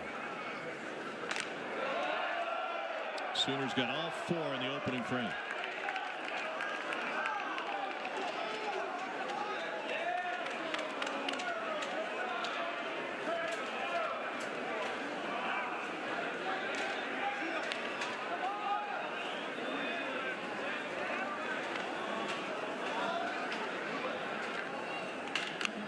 Outside, it gets to the backstop off the glove of Carmichael. Masson advances.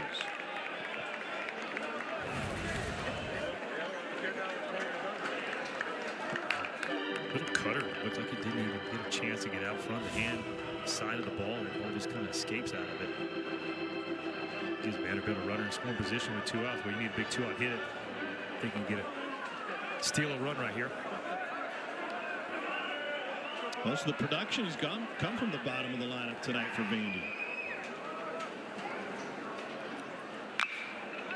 To the left side, and Willis took his time and threw it in the dirt. He gets into the dugout for an extra base, and that will allow the run to score.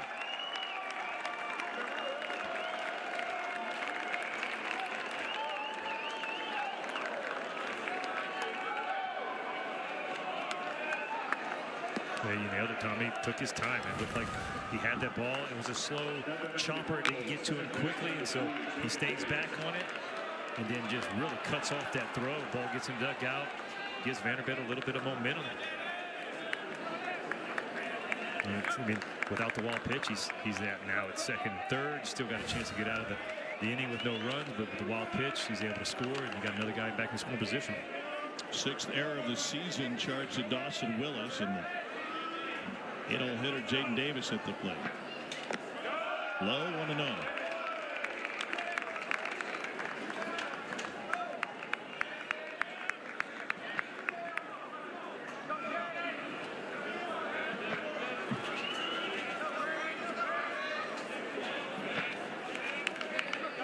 Vandy's got a couple of right-handed bats that have been in the starting lineup, or probably left-handed bats that have been in the starting lineup, didn't get the opportunity to start tonight. And Skip Johnson keeps the lineup the same by going lefty-lefty here. With hit following crossing.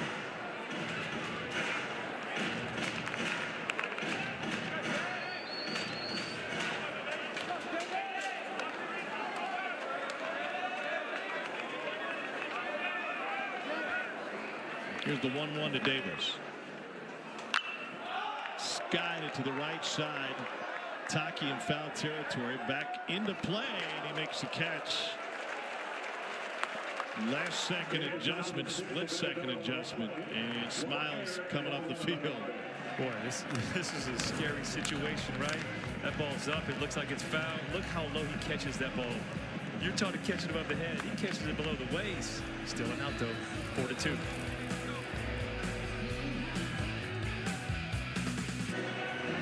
Well, this Oklahoma offense was stymied not only by a top 10 LSU staff, but also Dallas Baptist in a 9-1 loss midweek.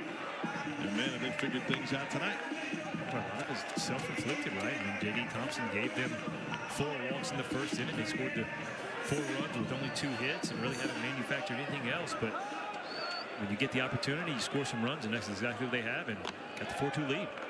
J.D. Thompson nearing 100 pitches, misses with a breaking ball to Dayton Taki. I mean, listen, if somebody comes to you with a gift, are you going to not accept it? You got to accept it. But they also had to execute. When you look at the scoreboard, the 4 zeros in a row, that's the J.D. Thompson we thought we would see.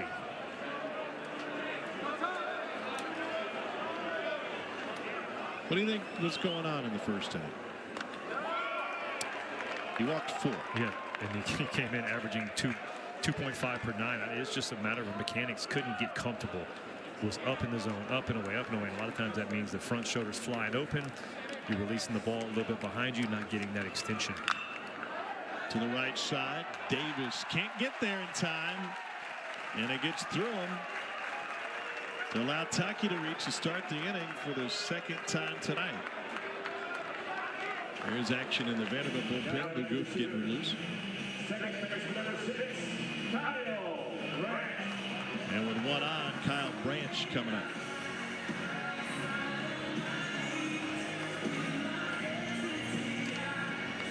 Branch has put the ball in the air twice. He's flown out twice. And Tim Corbin is out of the Vanderbilt dugout. And that'll be the end of the line for Thompson at 101 pitches. After an inauspicious start with 4 runs and 4 walks in the first inning, Thompson settled down nicely. But the Doors going to the pen. I'll tell you about the new guy after this. Ended with 5 walks in the night. And he leaves with the runner on. 5 innings and 7 hits for J.D. Thompson. Luke Guthrie, the new pitcher for Vanderbilt. Guth, the sophomore from Franklin, Pennsylvania, 6'1", 182 right-hander.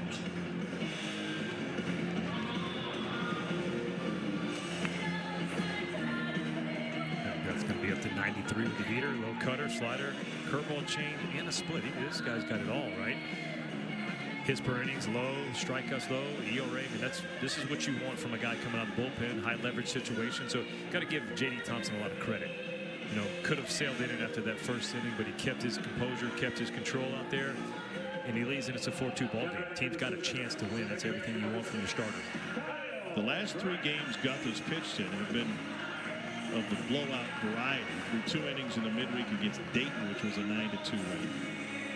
Through less than an inning in the 11-3 win against Florida, and pitched in a 9-0 loss to Arkansas. 8 2/3 innings pitched. He's allowed a total of 5 hits on the season. 3 of those came in his first outing. Breaking ball finds the edge for a strike.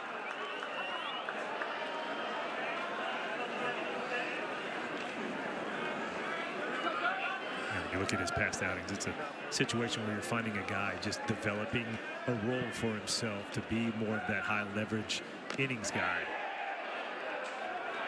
They say win, 0-2.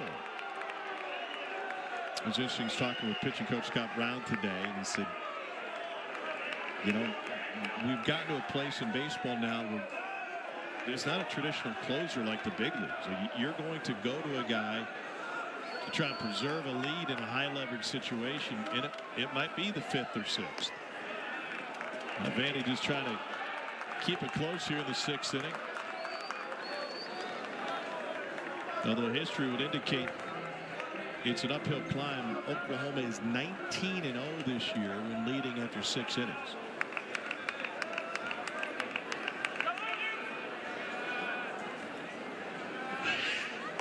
Branch looks at a low, 2-2.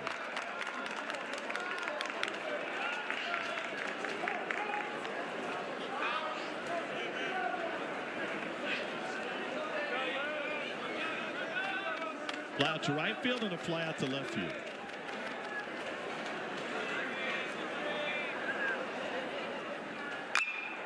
And sends this one deep in the gap in right center. Austin backing up Humphrey, who makes a catch. 1 down. Those are the exact type of outfielders you need when you play in a ballpark like this. This is a big ballpark, big outfield, 330 down the line, 385 in the gas, 410 to center. But you got 2 center fielders that can cover some ground in R.J. Austin and Jacob Humphrey. It's a big ballpark tonight. Here's Dawson Willis, and I stress that because tomorrow wind will be gusting to about 25. Foul territory. Nelson 2 down, and there's a good chance that wind is blowing out tomorrow, so buckle up. Yeah, it'll play like a little smaller ballpark. When you look at, you always hear the term Texas Leaguer. It's just because some of those outfields in the Texas League and AA minor league were so big. If you didn't have outfielders that could run, boy, those bloopers would just fall in, and you get guys hustling and get you a double. Did you pitch in El Paso? Oh, that was my AA team, the Diablos. First pitch fastball in for a strike. Trey Gamble, who is 1 for 2 tonight. I think they're Chihuahuas now. They are the Chihuahuas, yep. And moved up to AAA. It was the Diamondbacks AA. I think it's San Diego AAA now. Breaking ball in for a strike. Throw to second is late and wide. And a stolen base for Taki. Archie seemed to hesitate. Yeah, it's the perfect delay steal. You got the left-hander at the plate. Just a shuffle. Watch right here. Shuffle, and then take off. Catcher doesn't know. No one says going. And he can't see that out of the corner of his eye because the left-handed hitter. That was perfectly executed by the Sooner offense. Breaking ball just low. Guth wanted that one 1-2.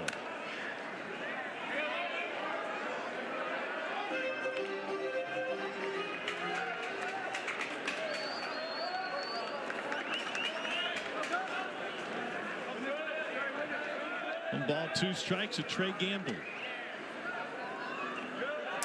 Breaking ball in the dirt, 2-2.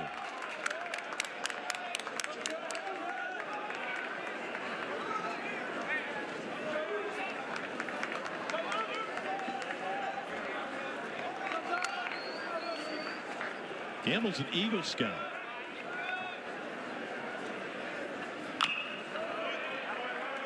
I only made Weebelo. What about you? I was in Boy Scouts and I don't remember. I don't remember what they were. Didn't go very far. I don't know if it was the knot tying or the starting of the fires. But look at you now. It would have been really hard for you to learn about knot tying, considering you don't know how to read the book. Yeah, they can't even weed, right? 2-2 here in the 6th. Breaking ball sent into center field where Austin waits for it. And that'll close the Oklahoma threat after the leadoff man got on. 6 stranded through 6 for the Sooners, but they have a 2-run lead. This is the game summary. Do you know what it does? Summarizes? Yes. This game. Thank you. Yes. Thank you. 2 runs on 5 hits for Vandy, 4 on 7 for Oklahoma. Sooners got all 4 of their runs in the first inning. And starting pitcher Kate Cross instead of career 8 strikeouts. How else would you summarize this game? I'd go with the pitching, right? Kay Carlson was good. The stuff was good. I like J.D. Thompson. I really like watching him throw the ball. Obviously, mechanics weren't there. The rhythm wasn't there. A little bit off from the first, but, man, he settled in nicely. So here's Rigdon, and he looks at a first pitch strike. James hit.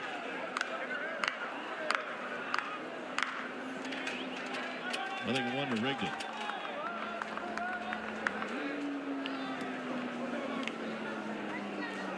Rigdon only started once in the Auburn series. Swung off out of his helmet nearly there. Then 2 starts against Arkansas in the midweek against Eastern Kentucky at 4 hits, including a walk-off single in the 8th inning. And that seems to have catapulted him into more playing time, more at-bats. Vandy has dominated its midweek opponents. Upstairs, 1-2. They're undefeated in the midweek, and more than half of their wins have come via the run rule. That's a mark of a good team. Doesn't allow teams that they're better than. Usually when you think of midweek games, it's not quite the opponents in the SEC, and so you take care of business when you can and not let a team stick around. Check swing. He went. And Rigdon strikes out for the first time in the last 4 games. The changeup was so nasty. He's got him sitting back. Then hit goes fastball out and away. First base coach Blankenship didn't think he would. Yeah, he goes past that threshold. So back to the top of the order, and Jacob Humphrey. The top half hadn't got much done for Vandy today. Commodores have 5 hits. Only 1 from the top 4 hitters in the lineup. That was the Mac Rose RBI single in the 3rd.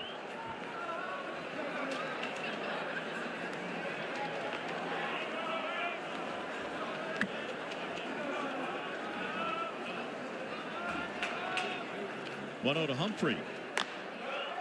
In for a strike, 1-1.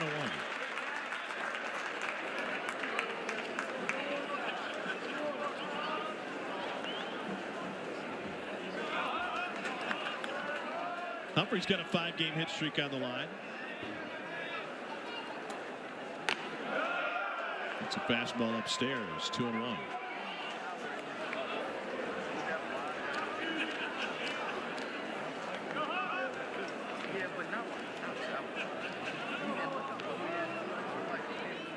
Humphrey leads the SEC in steals this season. Picked up his 17th tonight.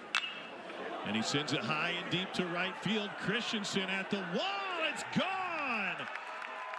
3rd home run of the season for Jacob Humphrey. A solo shot to right.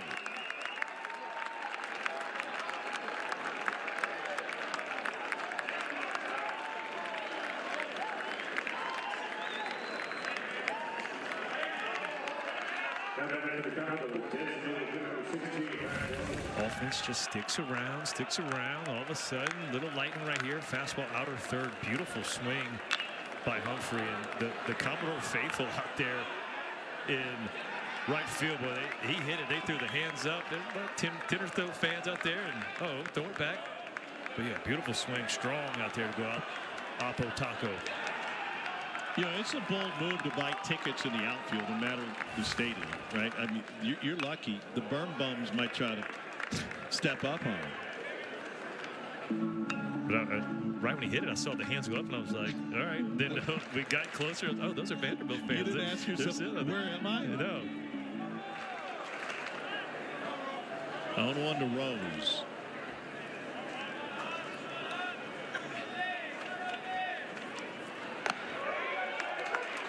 Now 2 of the 3 home runs for Humphrey this season have come in league play.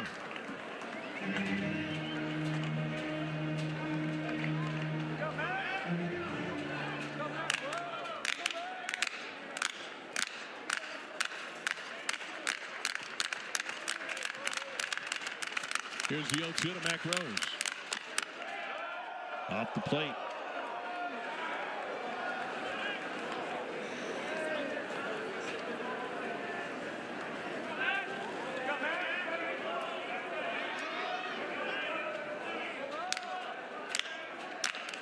James hits set. Swing and a miss. 10th strikeout for the Oklahoma pitching staff tonight. It's the second executed by hit. Well, James hits. Everything's hard, right? It's the fastball hard, it's the cutter hard, the slider.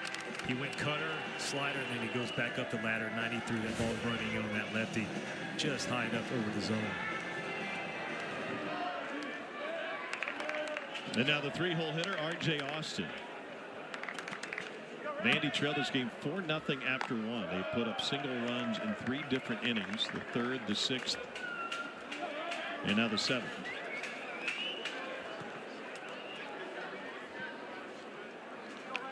Austin is 0 for 3.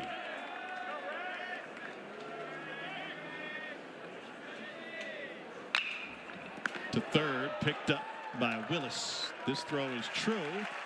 And that ends the 7th. The last not before Jacob Humphrey got into one. Yeah, a little Oppo Taco from Mr. Humphrey. Lets that ball travel deep, shows how strong he is. And we got a ball game, 4-3. The Commodores just keep staying around.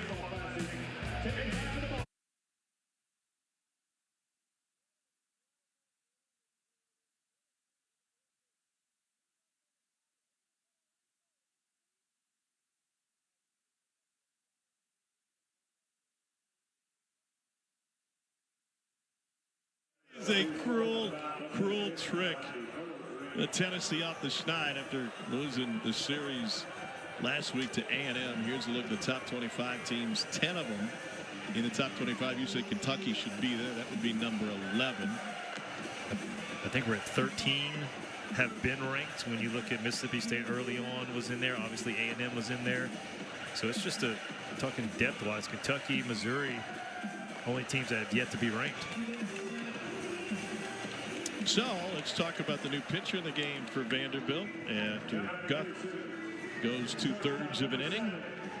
6'5" lefty Miller Green gets the ball for the Commodores. He threw back-to-back games last weekend against Florida. He ended up throwing 21 pitches over 2 games. 0-2 with an ERA of 3 even. 17 Ks and only 2 walks. If you'd like the kind of strikeout to walk ratio, it's nice, right?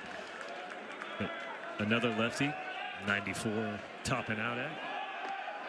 Breaking ball in for a strike on the first pitch to Jackson Willits. Command of 4 pitches, mixes in a cutter, slider, curveball, changeup as well. Give me that fastball velocity again. 91 to 94.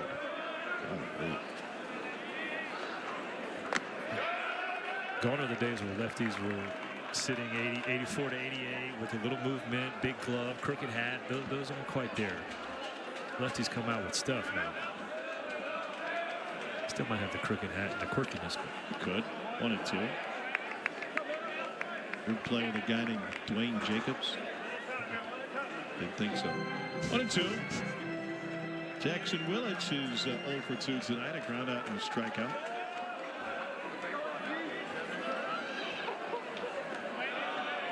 Two balls and 2 strikes.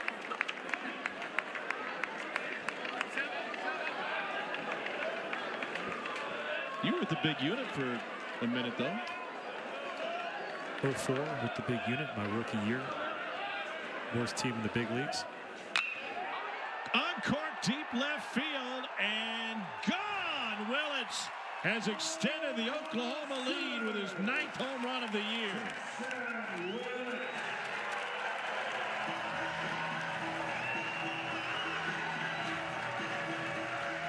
Got every piece of it, and it's now a 7-game hit streak for Jackson Willits.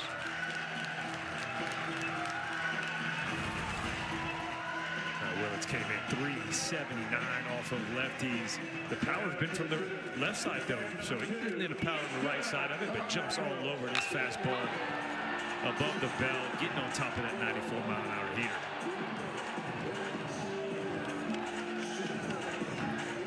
Big-time insurance run for Oklahoma to make it a 2-run lead again, and this one's into the Sooners dugout off the bat of Easton Carmichael. Speaking of the big unit, right, we were 51 and 111. in 2004. 51 wins and 111 losses. Basically, it was big unit every 5th day and a bunch of AAA guys, and we'd lose, but we'd have a shot every 5th day. I think unit was 16 and 14 was like a 1-something that year. 16 very frustrating. out of 51 wins. Yeah.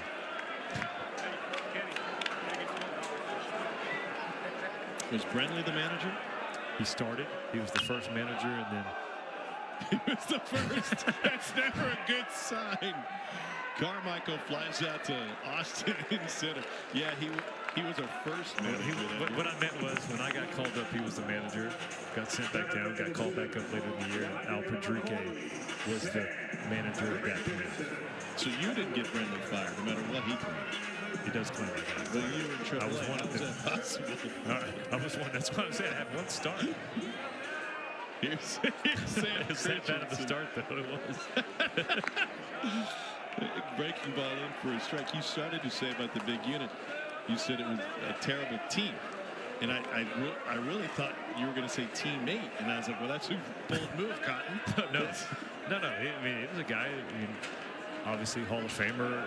You know, went about his business, did everything he can. You know what he needed to do. It was one of those things you definitely did not talk to him on the day of the start, right? But you get a chance personally to talk with him. He's a big collector now, obviously photographer, so is. Yeah, good guy. 1 ball, 2 strikes. Manny put the shift on with 2 strikes on Sam Christensen.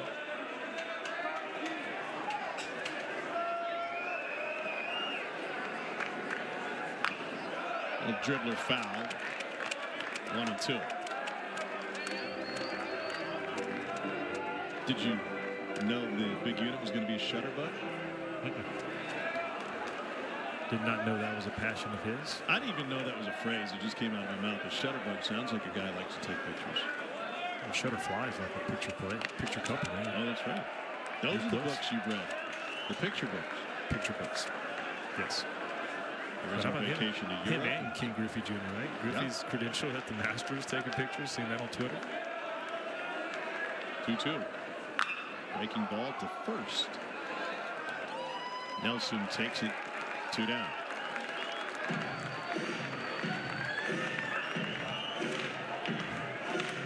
I'm told the shutterbug originated in the 1930s. I am old school. I mean, Yeah, you brought out some words. What was Kate Carlson or what? Big foul. Likes the week. 2 down. And Jason Walk coming up. What would you call a Lego collector? Is that a thing? Walk is 2 for 3 with a triple and a double. I'm trying to think.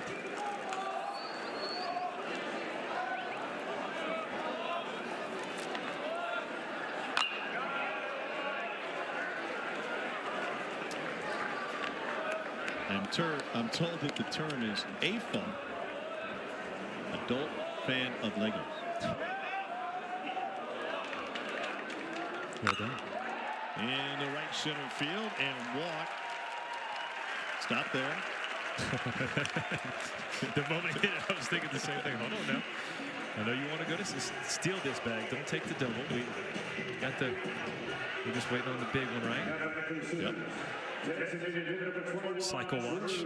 There's a shot. Bottom of the 7th. Shot to come back up. They tied the ball game. And we get an offensive timeout here. Already a run across here in the 7th on the 9th home run of the season from Jackson Willits. Drew Dickerson duo. He's looking for his first hit. Sunday, the Rally Cap crew is going to break down the entire weekend in the SEC and the Diamond, both baseball and softball. Highlights, analysis, and interviews. Review the upcoming week with a look at the best matchups. Coverage begins at 8 Eastern, 7 Central, right here on the SEC Network and the ESPN app. Where are you next week? I got Easter off. Oh, good How about for that? you. Easter off. Big one in Baton Rouge, Alabama at LSU. You got that? Yeah, Thursday and Saturday. Oh, pickup attempt goes way over first base, and Walk could have walked to second. I don't think Walk saw it when it occurred. Yeah, big time errant throw. That ball wasn't even close. Yeah, right here. He doesn't pick up. Or he picks up the third base coach, but he's not waving him on. I think he just assumed he was going to be coming because it would have been easy going into third base. Yeah. But like we talked about, though, he's scoring no matter what. But now you take away if it is a wild pitch pass ball, he would have scored if he's at third base. I think everybody in the dugout saw that ball sailing out of the hand of Green while Walk was stepping back to the bag with his back to it.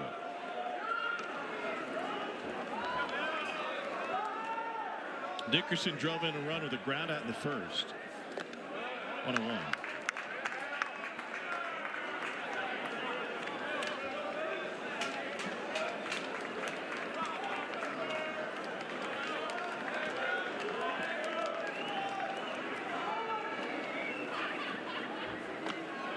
In for a strike with the breaking ball. 1 ball, 2 strikes.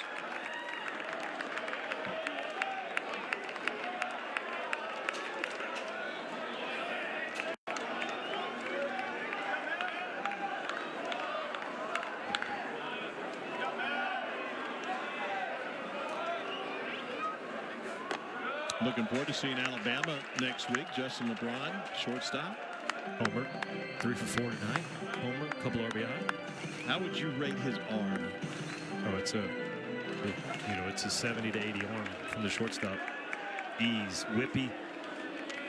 That's one thing he can do. Make the plays at shortstop that looks so easy to everybody else because he's so smooth and fluid with it, but extremely hard and difficult. That's gonna be a good little series. Like they all are, right? Everyone is. It's just so incredibly unpredictable. 2-2. Breaking ball up. Full count to Drew Dickerson, who struck out each of his last 2 trips to the plate. I mean, you look at the Bama game now, right? It's Mississippi State 13-3 in the bottom of the 8th. Bama 7-5, State's 3-9, coming in reeling, and you're thinking, hey, this is going to be a series you can win at home, and about to get 10 unrolled. Green issues a walk to Dickerson. A home run by Willits. It was a pop-up and a ground out, then a walk single and a Dickerson. It's weird when a player's name is Walk because they say walk, single, walk.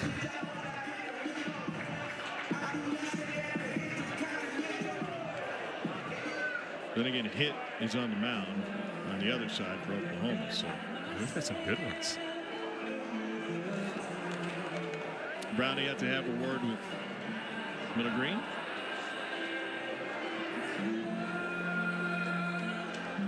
By the way, peeking ahead to the Vandy half of the 8,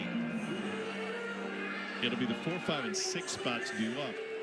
And I think normally you would look at that and go, okay, well, that's our only chance to come back in this game. But the fact of the matter is the bottom of the order, Davis and Rigdon have done a really good job tonight. Right, but that's where you go, hey, if you can get anybody on, then you're bringing your hotter hitters up with men in scoring position. But you got to give a lot of credit to the OU offense. The lead started to dwindle, and they put some pressure on it, picking up another run. First pitch fastball in for a strike to Dayton Taki, who is 2 for 2.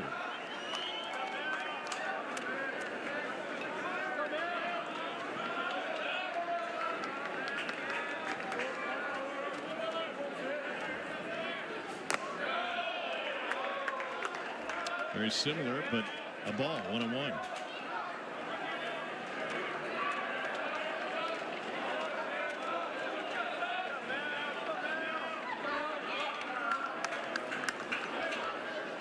Two hits tonight for Taki. He's reached base safely all 3 trips, and he's turned around an 0 for 9 and to extend it a 1 for 16 slump.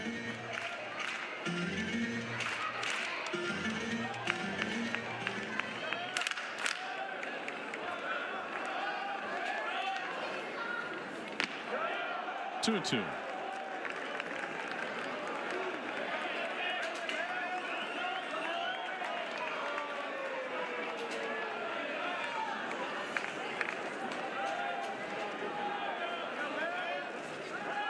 Runners on the move. It's off the glove of Bardsey. Here he comes. Walk trying to score from second, and he's safe. Dickerson advances behind him. Jason Walk just scored from second base on a wild pitch. Actually, may have been a pass ball. Should this one have been caught? Yeah. Scores from second on a pass ball. Well, Jason Walk makes me eat my words. I said he needs to get to third base and score a wild pitch pass ball. He said, no, I can do it from second, right? But you got to love the hustle. I mean, a good throw, he's out. Same thing that happened on his double. Second base, a good throw, he's out. But you put pressure on defense, and Colin Bardsey slides, spikes it to Miller Green, and now able to come up the play. And this ball is rocketed in the corner off the bat of Taki. Dickerson scores. Taki chugs his way into second base with an RBI double, and the Sooners feeling good about it here in the seventh. A 3-hit game for Dayton Taki.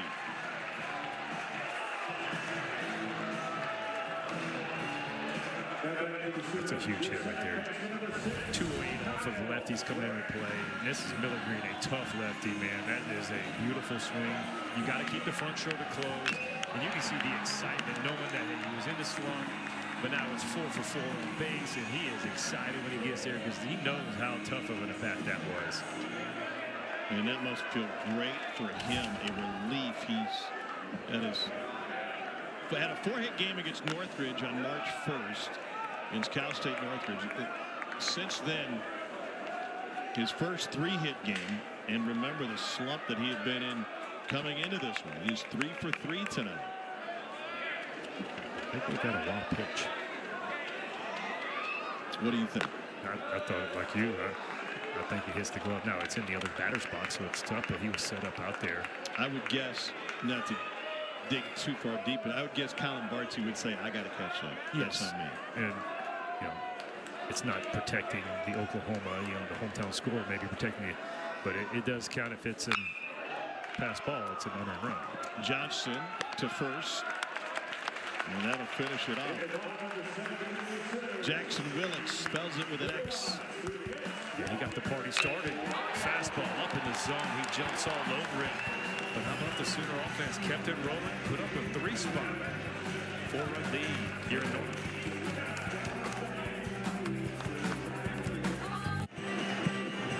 A couple of crooked innings for Oklahoma. 4-run first and a 3-run seventh. And as we head to the 8th here in the first game of the series, it's 7-3 Sooners in a battle of top 20 teams. Tom Hartland's Cormier, one of the things we talked about coming into this game tonight was the fact that this could be a pivotal series for either team. Right now, especially from an Oklahoma standpoint, listen, if the SEC gets 10 hosts, they're in line to be host number 10 as of right now. You get into the weeds about it. We still got half of conference season to play. But man, a series win would do wonders for this Oklahoma team that's coming off of a 4-game losing streak. Absolutely, especially like you mentioned, going to Missouri right after this one and feel like, hey, now we can get a streak going. But still, that's the hard part as a player when you look at numbers and you don't look at how you're playing, right? You see, hey, we're 5-7, we have a losing record. So that's the negative things that creep into your head. But as a coaching staff, you got to get to the point where, like, hey, just keep plugging away, and all of a sudden you still can be, 15-15 or 14-16 and have a shot, maybe a couple wins in at Hoover, and you are a host. Just like Doherty. I mean, just keep swimming. Just keep swinging. You end up at Wallaby Way. 42 Wallaby Way. 42. 1-1. Grounded foul. Off the bat of Riley Nelson. It looked like in the top of the 7th, Vandy was climbing back in this thing on a solo home run from Jacob Humphrey. Made it a 1-run game. Willits answered moments later with his home run. They would tack on a couple more in the 7th.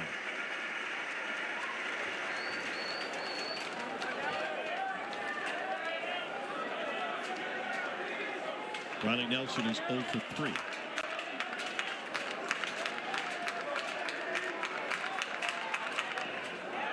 Came inside on it.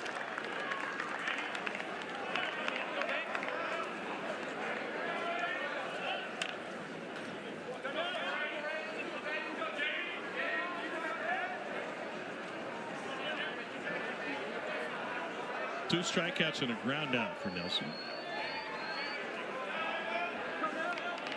Big weekend here in Norman. They've got their spring football game tomorrow. And their quarterback in play.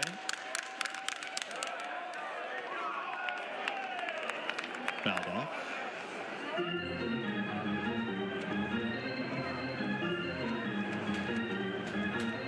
Brent Venables' team breaking in new quarterback, and it feels like everybody's going away from spring games this year. You get spring flings, spring carnivals, spring dances, everything but football. Nobody wants to put out a depth chart, and nobody wants to expose their players to the portal. Hello.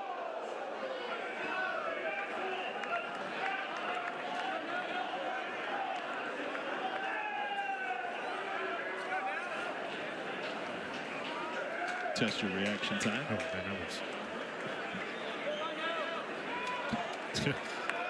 You see Reggie Willis right there going. He didn't have a chance to move. 7-3 Sooners. Here's the 1-2. Strike three.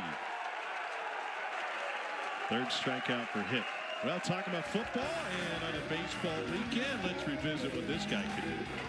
Kyler Murray is here from 17 to 19. The Oakland A's gave him a bunch of money. He said, come play baseball for us. No, I'd rather go to the league. I remember we had the regional in Louisville, and I was working that with Chris Burke. And Chris Burke, big base stealer. His days in college, SEC Player of the Year, Tennessee. And we talked to Kyler after the practice going into the regional, and Berkey says, hey, what's your routine? What's your plan? What do you do on the base paths? And Kyler Murray looked at Chris Burke like he had three eyes. And he said, I run. I'm pretty fast. And it just, the look on Berkey's face, he was almost insulted that you could be a base runner and not have a plan. Into left center, walk on his horse, and he reaches up for the grab. What a play by Jason Walk in center field. Boy, Oklahoma has flashed some leather tonight. Oh, he is doing it all. You got the triple, the double, the single. How about this now? Valiant effort, great read, good jump, athleticism. Man, that's, you say double play is pitcher's best friend. I like that when my center fielder goes out there and runs one down in the gap. Right after we show the Kyler Murray highlights.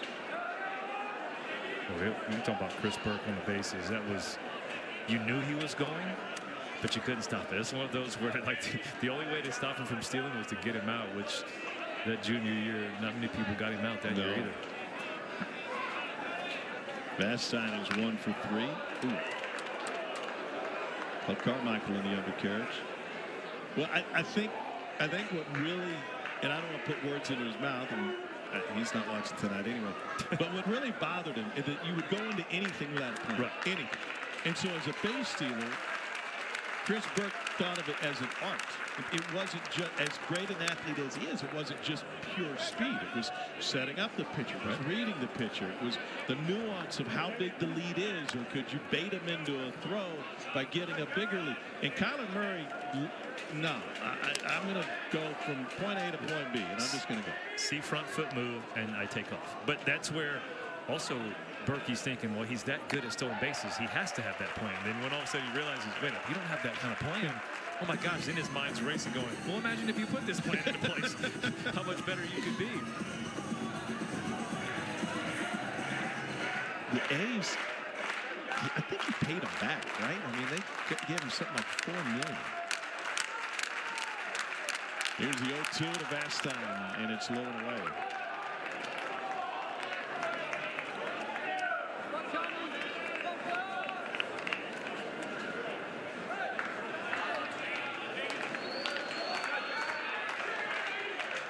$4.6 million signing bonus. Gave it back. Swing and a miss. Strike three. We got Callum Murray back in the day, and we got Jason Walk tonight. Pick a super. Yeah, it's all about the jumps you can get right here. You got athleticism with Callum Murray, obviously. But Jason Walk says, man, if he can do it, I can too. I'll make it look even prettier. 7-3. Sooners. On this Friday night, let's rewind to when the sun is still shining back in the first inning. After 3 walks, Sam Christensen brings home a run with a double. Jason Walk with the first of his 2 extra base hits. Clears 2 more with the triple. And OU is off and running. Added 3 more in the 7th. And here we are in the bottom of the 8th. With a 7-3 OU lead. And Vanderbilt has gone to the bullpen. To be the 3rd reliever of the night, it's Tristan Bristow, freshman from Texas. Bristow's only got 2 innings so far this year. It's only got 1 hit, but this is a situation where you're trying to get the guy in the game situation. Now, hey, you figure that it might have gone on. You want to save your higher leverage guys in case you take the lead tomorrow or even Sunday, but getting an opportunity, and that's all you can ask for. A freshman, you get an opportunity to get out there on the mound. See what you can do. From Helotes, Texas, they got a great high school softball program down there. That stuff is good. He's got electric arm. It's up to 95 with the heater. Fastball slider combo. See what you got. Pitched earlier this week against Dayton through 7 innings. That was, as he said, just the 2nd outing of the year. 94 out of the gate. Facing Dawson Willis.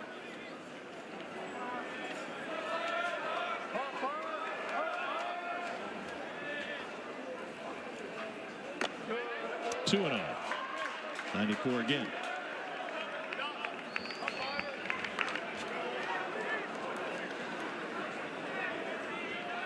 By the way, going back to the Kyler Murray story, he was drafted by the A's in June of 18. He was expected to be the Sooners starting quarterback in the fall, but he was not projected to be a 1st-round pick in the 19 NFL draft. So the A's said, hey, here's all this money.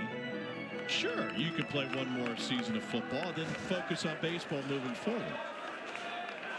I think it's worked. He's made $134 million in the NFL. He was guaranteed 14 with the A's. Willis comes up with a hit. It's his first of the game.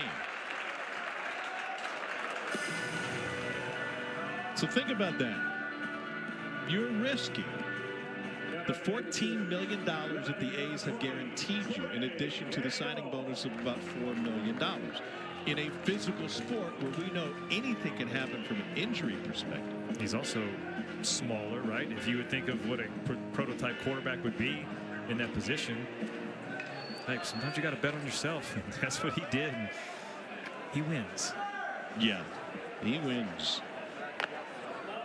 He was obligated to pay back 1.29 of the 1.5 million signing bonus he had already received to that point from Oakland, and then he forfeited the remainder.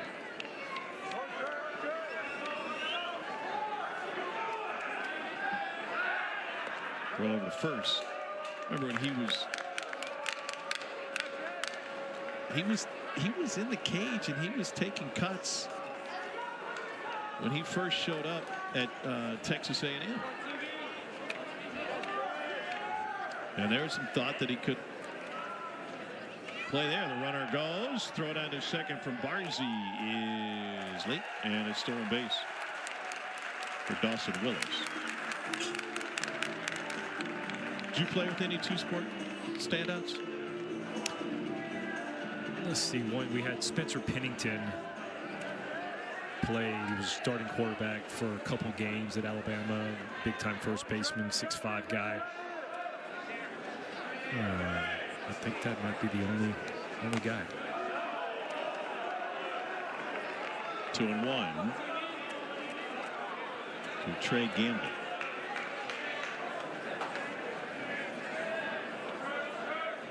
I'm going to go ahead and, with all respect to Spencer, say that's a no. Well, when you say standout, right? Yeah. I think Spencer was one of those where if he would have giving up football. I mean, he had the body, the power, that type of thing. But when you're the quarterback, you have to take so much time trying to win that job. It pulled him away from concentrating on hitting and all those other things. Yeah, it's always the what could have been. Yeah. And for a strike to Gamble. 3-2. I think it was last year. It was down to 13 players in Division I that played football and baseball. In all of Division I, yeah, because the Oregon Texas A&M Super Regional, I forget his name, is the center fielder, was the linebacker for Oregon.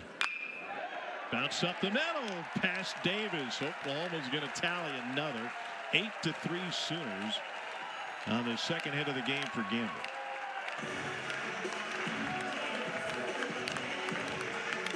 Well, it's almost like the Sooners fell asleep thinking, hey, those 4 runs were good enough early. They had 5 straight zeros, but the offense has woken up again. 3-run.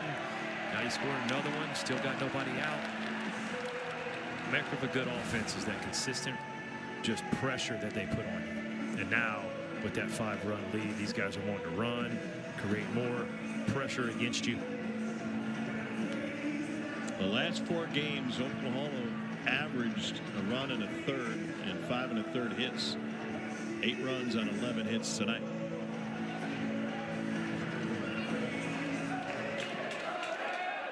Well, it helps when it warms up a little bit. It was brisk for that LSU series. Brisk for those Tigers too. They're not used to that coming from South Louisiana.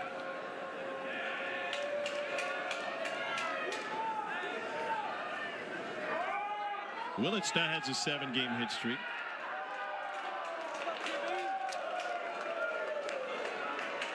He was all conference in the Big 12 last year, named to the Big 12 tournament team. And this was about the time he took off. Reached double-digit home runs after April 5th of last year. Must have gotten a really good Easter basket.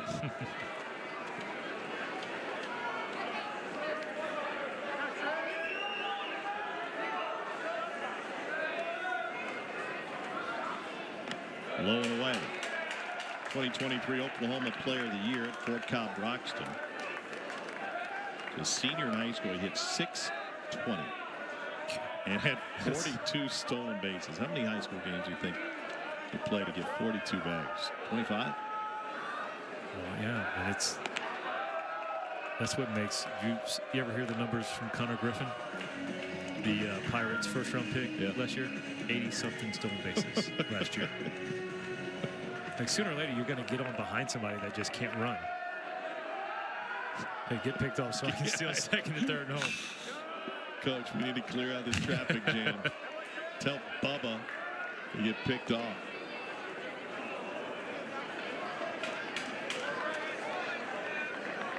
At 620, that's unbelievable.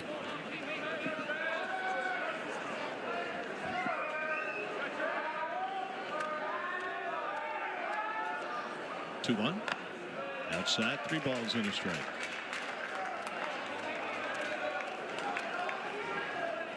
You notice Colin Barzey right there jumping out after that catch because it's that same situation. Lefty up, thinking maybe delayed steal again. It was a strike, even though Willits thought it was ball 4.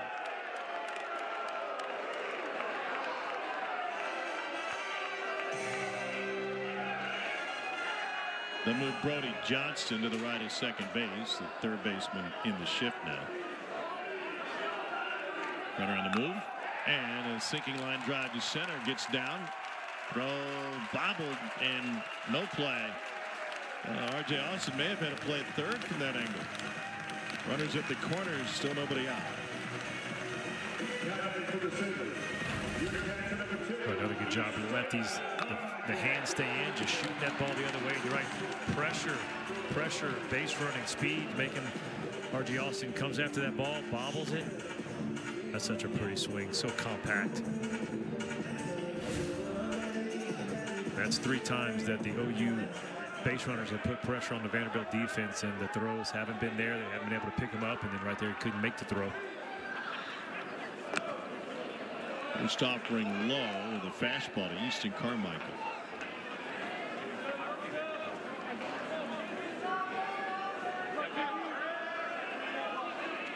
Third base runner of the inning.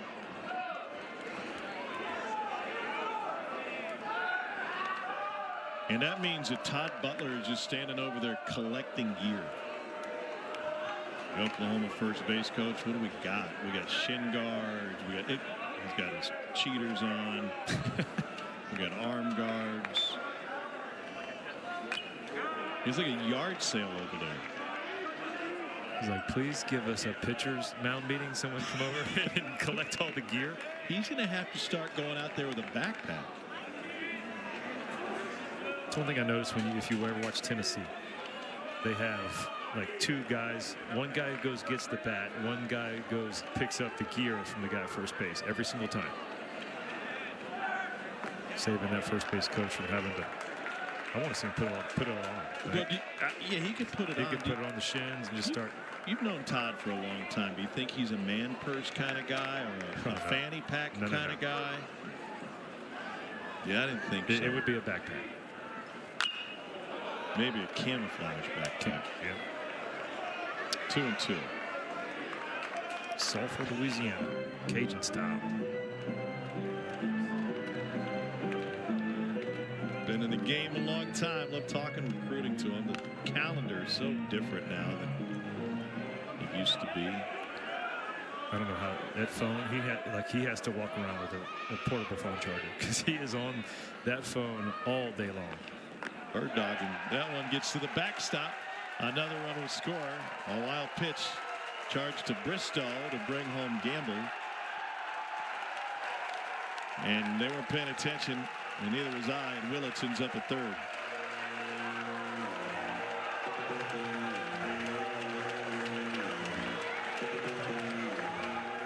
And Tim Corbin is out of the Vandy dugout. Bristow spikes that breaking ball, and Barzy doesn't see it at first, so he's kind of looking around, and watch Willets. Gets about halfway, maybe not halfway, but he sees Barzy just flip it to Bristow, and right as he flips it, he knows not got a shot. That's just instincts, man. You can't teach that kind of base running. So that'll be the end of the line for Bristow. This thing is all Oklahoma, but don't go anywhere. Lance Guy has an incredible story next.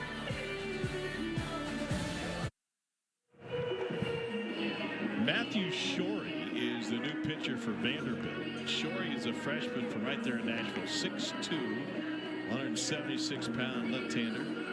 This will be his 11th appearance. He's 2-0 with an ERA north of 7. He's worked 8 2/3 innings so far this season.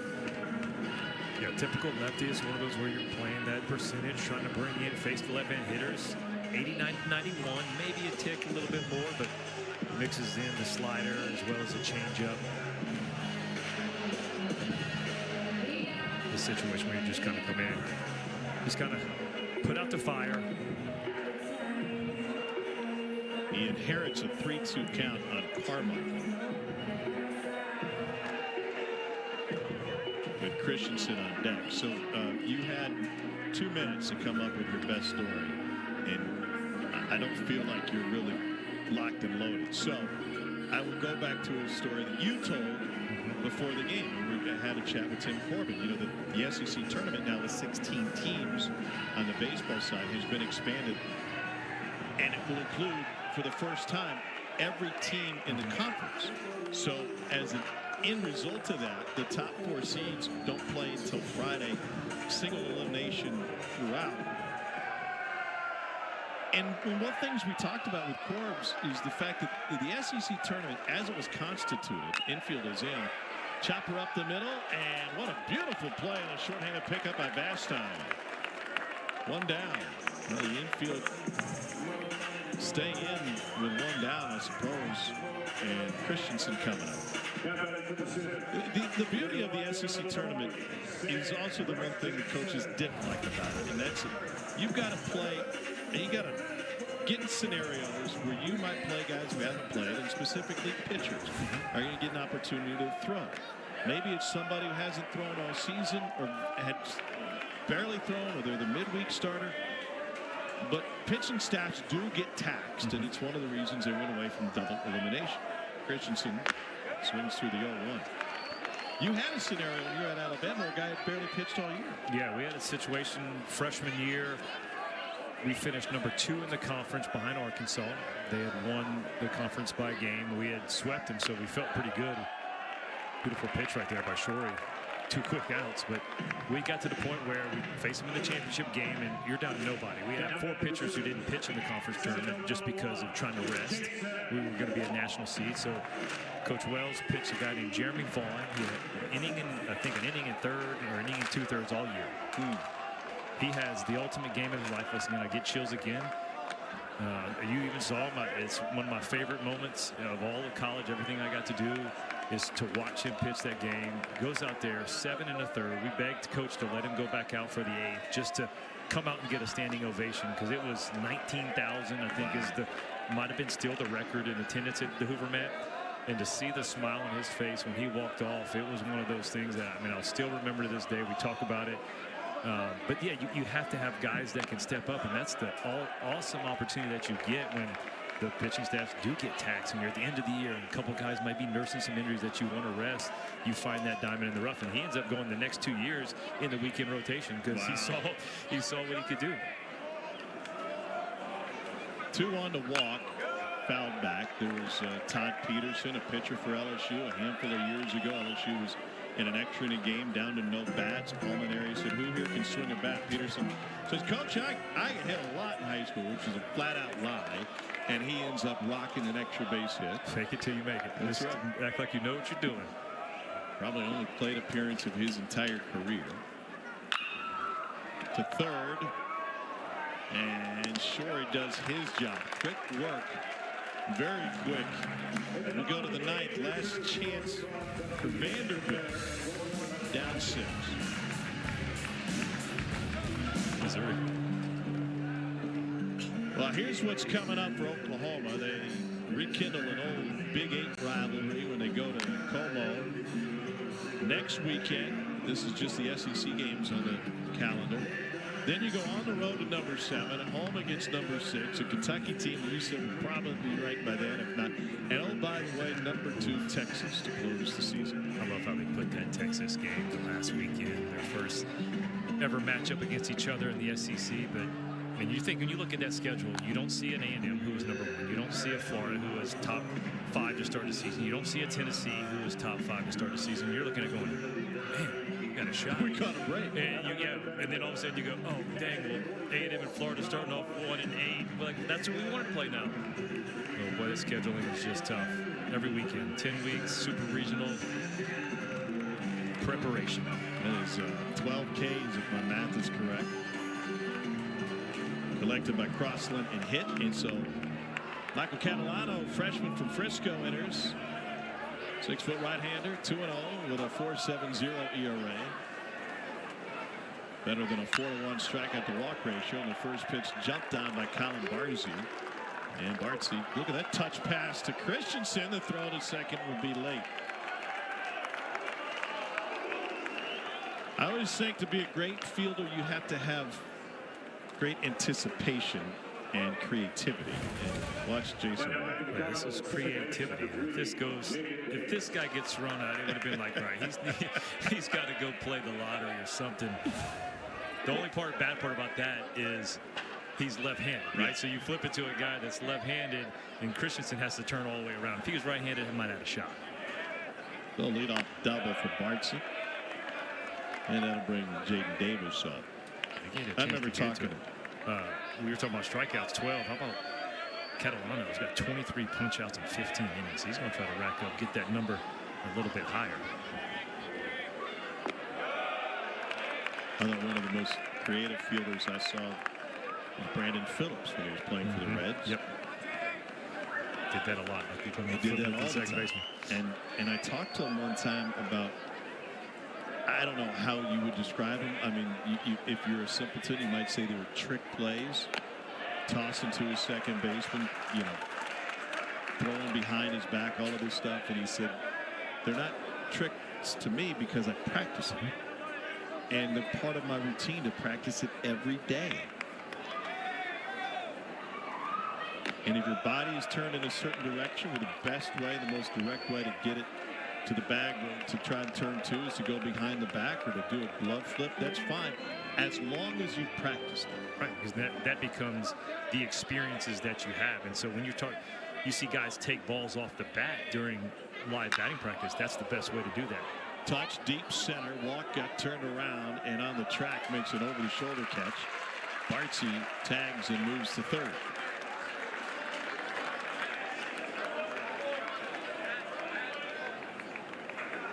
One down, and Rigdon coming up. Walk got up a little bit gimpy with that right arm when he made the diving catch in the 8th.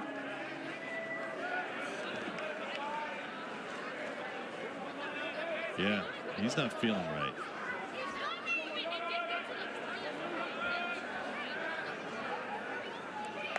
I mean, he's feeling right enough to be 3 for 5 with a triple, a double, a couple of runs scored, and 2 driven in. A couple acrobatic catches. Yeah, yeah, you could tell in that throw because he just caught it, flipped it in, didn't try to get it in strong. 1-1 on a breaking ball in the dirt.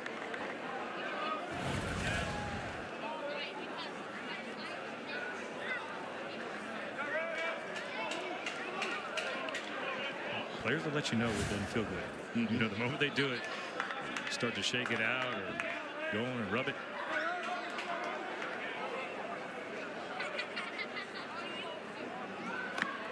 Fastball misses away. 2 balls and a strike.